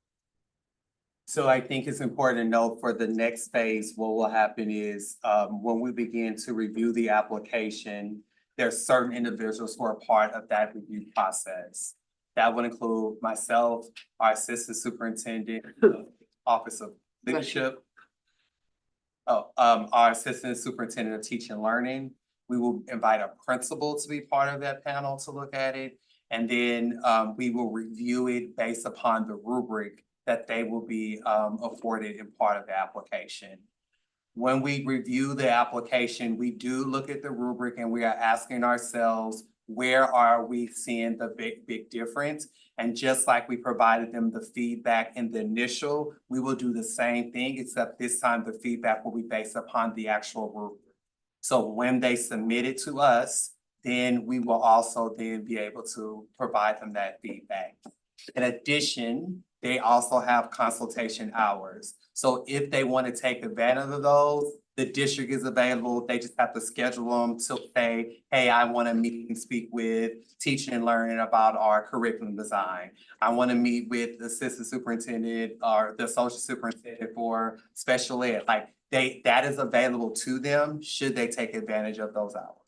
What I really appreciate about that is that it really says, if we want this to be successful, we're working together to make it successful and to make it make sense. And so we don't have to kind of align perfectly in this moment, because we get to engage in this long-term process of really ensuring that we're at the table together. And so I think there's something really exciting about that. I want to name what I find to be the strengths of this proposal.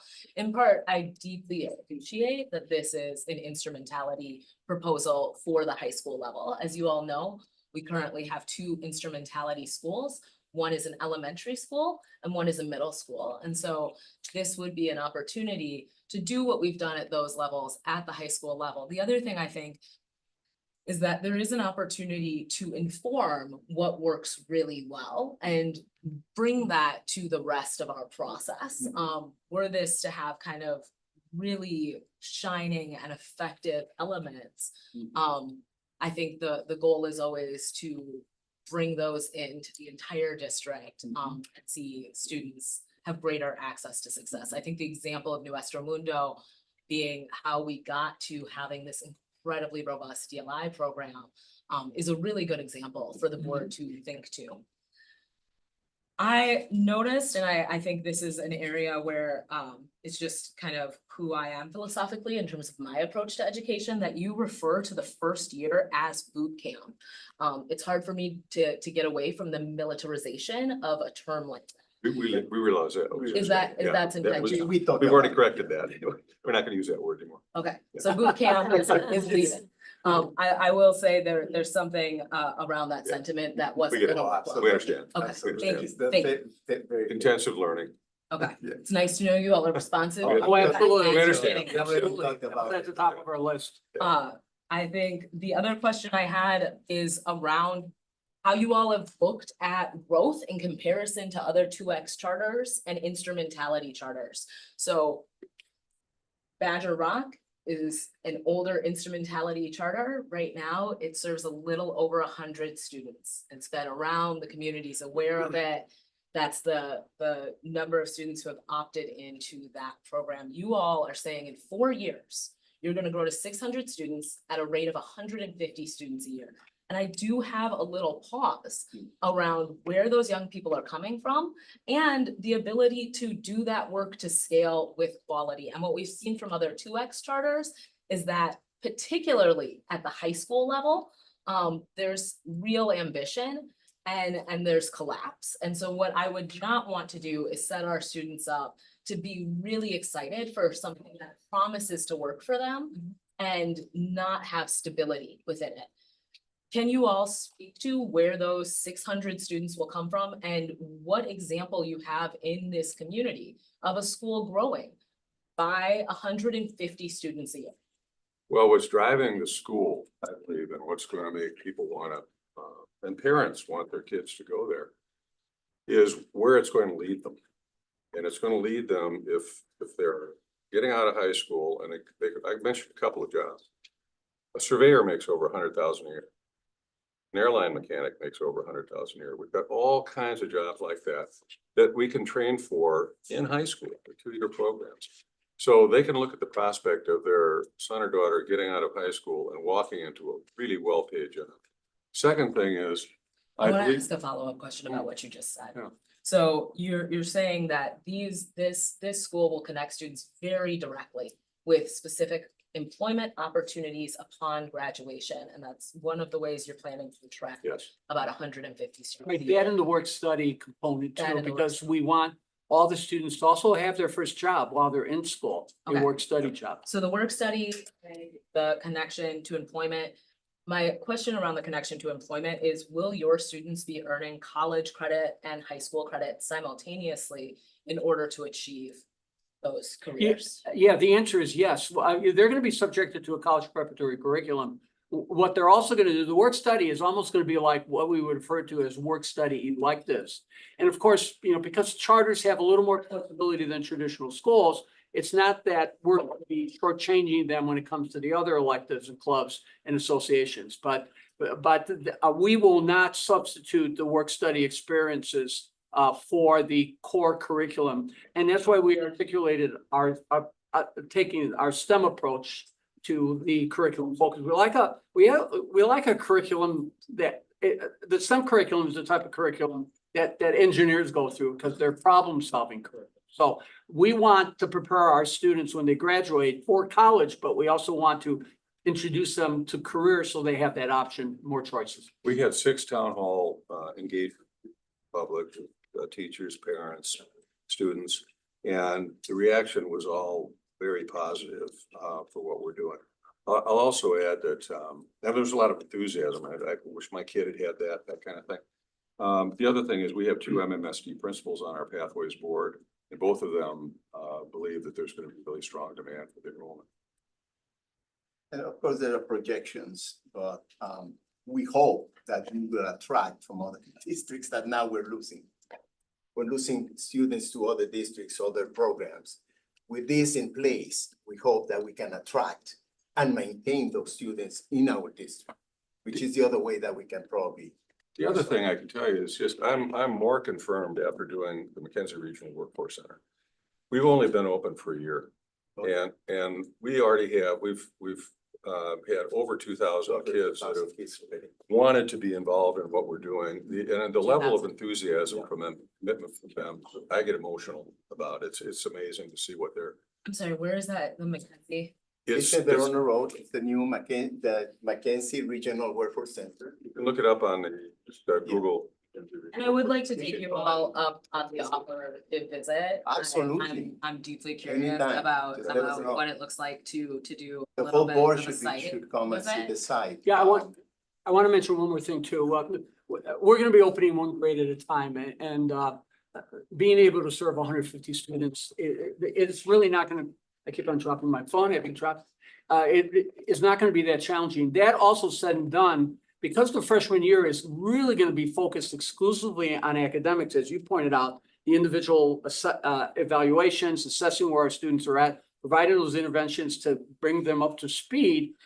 We really won't begin to implement the kind of the work study components until the sophomore, junior, and senior year. So we'll literally have an additional year of preparation while we deal intensively with the freshmen to assess just not all their academic needs, but also determine what other needs that they need, that they have that need to be addressed. And given the support, the broad support that the Boys and Girls Clubs has had in the corporate community, we're also optimistic that we're going to have an opportunity to provide additional support for the children and their families that would not be necessarily be in conflict with the guidelines that the board has about raising money for, privately for public education and having that money offset. So we're very optimistic that we're going to be able to handle that influx. And if we fall short, then we'll be prepared to make those adjustments. Sorry. I greatly appreciate your response. I do think that as part of the next version of this application, I would like to have a better understanding of where your students are coming from, your recruitment strategy for students. I do think that it's a pretty ambitious thing to grow a school by 150 young people every year. I think that there's something very exciting about that ambition. I also think that we want the goals we set to be achievable. And if you are an instrumentality, your success is our success. And so really coming together to say, what does it look like to set ourselves up for success in working together, and what scale is reasonable? And that's something I'd like to have a lot more information on. And would be determining that for my long-term ability to support this proposal. I saw Board Vice President Pearson, and then for Castro, and then Megan, I see you. Oh, I'm sorry, Nikki, I see you. Yeah, thank you. My question was about the input sessions and how it relates to some of the information that was added in this initial application, and what was some of the feedback that was possibly received to kind of also be a part of this proposal. It's like my first question. Well, I'll give one example is, the standard question on the front page about the authorizers was just, are you applying for another authorizer? If you replied yes. And then the questions were asked, what is the reasoning behind multiple routes? And how would your decision? Those were additional questions that were potential. And so we responded to those. So it was those kind of details throughout that there were about 5 or 6 different instances.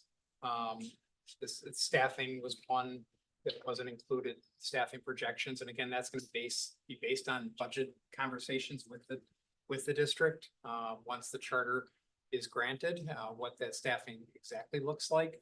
But those were the types of details that were asked for.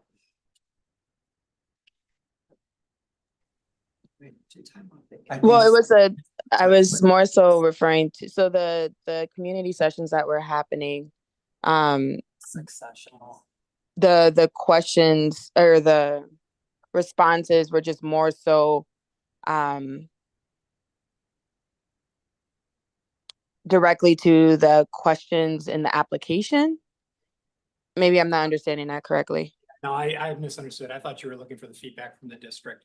The No, community- no, no. The feedback from the community, like when you guys had your info sessions with the community.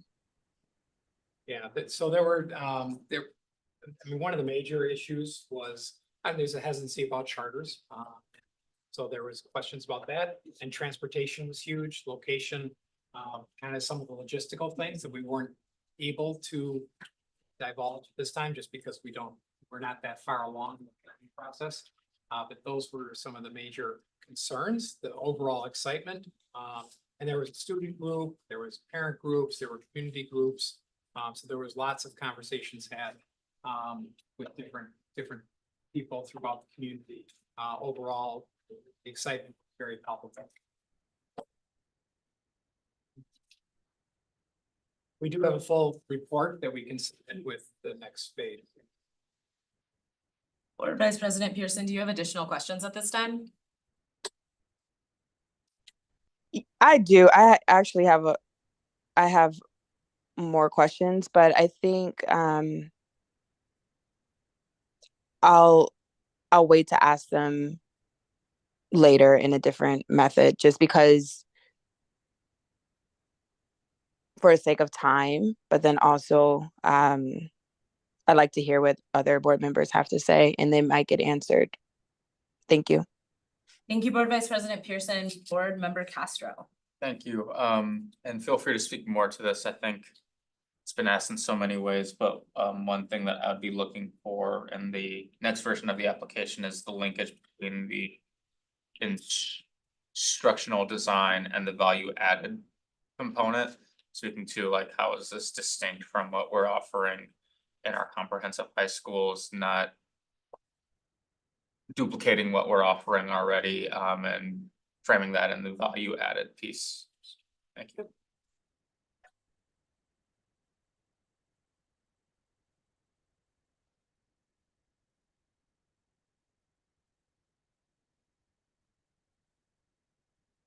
Board Member Vandermillen. Yes, just one question. You said, and I'm considering it, and are you asking that transportation be provided by the district or in the application, or was it not mentioned? The only question I have. That is something that we assume will be worked out after the next process. It wasn't as clear as I Yeah. wanted to make sure. I can show you. Then I missed it. Okay, so I have two questions, and for context, I'm currently a high school student from Florida West. So for the students that you have that are hoping to go to college after, colleges now have quite a fun application process that expects extracurriculars and clubs.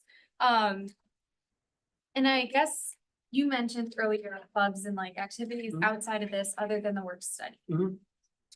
How are you, creating those opportunities or like things like that? If that's something that's getting worked out way later, I completely understand, but. Well, because we're a charter school, we have a little more flexibility to have a longer school day. So the work study will be added to, obviously, the core curriculum, which will be very rigorous, the STEM focused curriculum, but we'll also offer certain electives as well as clubs and organizations. But we plan on keeping our campuses open literally to 8 o'clock every night. Some of the work study opportunities may not involve work study during the day, but work study on a weekend, because it really depends on how various businesses will respond to, what will really be an RFP process. Now, we're going to be, the Workforce Development Center already has a relationship with trades. That'll be a more formalized approach. But we hope, and we've talked to a number of healthcare providers, that would be a more formalized approach. But we hope to get law firms and accounting firms, or for that matter, we're even looking at creating an internship program for students who want to be future teachers. So again, it will be almost like an extracurricular activity, so to speak. So so we will, when they apply to college, they will obviously meet all the curricular requirements, but also they will meet the other requirements, the elective requirements, the course credits and things like that. Also, I imagine that we anticipate that we will be able to offer the work study component as an elective, because schools can create their own electives. Some schools have a plethora of electives, other schools are more limited. So we intend on allowing or our plan will enable the work study electives to also be an elective for course credit. Good question. Thank you. And then my second question, this is like very much a high schooler. I think a lot of times students go into high school and there's like the ideal high school experience where you have prom or you have football games that you're going to. And I guess, there's some programs throughout math where students go and they're treated like a college student, which is great. But I think how, if at all, are you planning on maintaining or incorporating that kind of like high school experience? Yeah. Well, it will be a high school. It'll have prom, it'll have the high school activities. We might not offer football, by the way, because football, we'll offer soccer and some other sports. Football can be very expensive for a variety of reasons. So I'm here to say right now that I'm not recommending that we offer football, but we will offer an array of sports. I mean, in my Philadelphia schools, we actually had rowing and we offered, we offered all those Eastern Seaboard sports that would be available. So you will see us offering all the sports and all the activities that a normal high school would be able to offer. If a kid wanted to play football, there's no reason he couldn't. Yeah. Go for another high school. Yeah, because they have that relationship. So Awesome. we just assume you handled football part of it than us. I finally remembered what I was gonna say, so All right. after a Board member Vandermillen. Again. I apologize. I had a brain freeze moment. You stated that you were approached by Ms. Adjournment. Who approached you, if I may ask? He was the interim superintendent, The acting and the interim. acting and interim, Yeah. and TJ was part of that, I believe, right? Haven't met with principals Met at with, La Follette Memorial. Yeah, waiting for And the then we schools. toured the schools, With- we talked to the tech people who really said they had very little engagement from students on the workforce initiatives. And my second question, did you approach the board at that time? Thank you. That's all I have. Essentially, what happened is, if I can is that okay if I give a little? I To get think answers kind if of need the process to getting to the application is not specific to the application itself. And I Yeah. do wanna say, No, that's fine. it's very obvious that you all put a lot of thought and work Sure. into the application. Absolutely. And I think what we're really looking for is the kinds of information the board needs to make, Sure. the Mhm. next sequence of this Absolutely. process So, worthwhile and right. communicating a little around that. Thank you for understanding. No, sorry. I'm curious if board members have any other questions?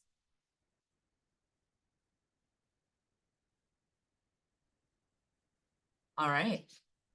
I want to thank you all for joining us this evening. and Thanks for for having attending. Thanks for your time. Thank you so much. Please contact us. Yeah, we need to set up tour. All right, Good night. Thank you. thank you. You all- Thank you, Good night. thank you, No, thank you. Thank you. Thank you, thank you. Thank you, Mr. Superintendent. Sal, if you do not hug me, you I got a have- problem. You have a problem. How many? Thank you. Thank you. Thank you. Thank you, everybody. All right. That was the last item on our. So agenda moved. This evening, so I'll entertain a motion to adjourn. So moved. Second. All those in favor, I'm sorry, in your advisory vote, Aye. all those in favor? Aye. All right. Aye. Thank you so much, Board Vice President Pearson. Motion carries 7-0. Have a nice night, everyone.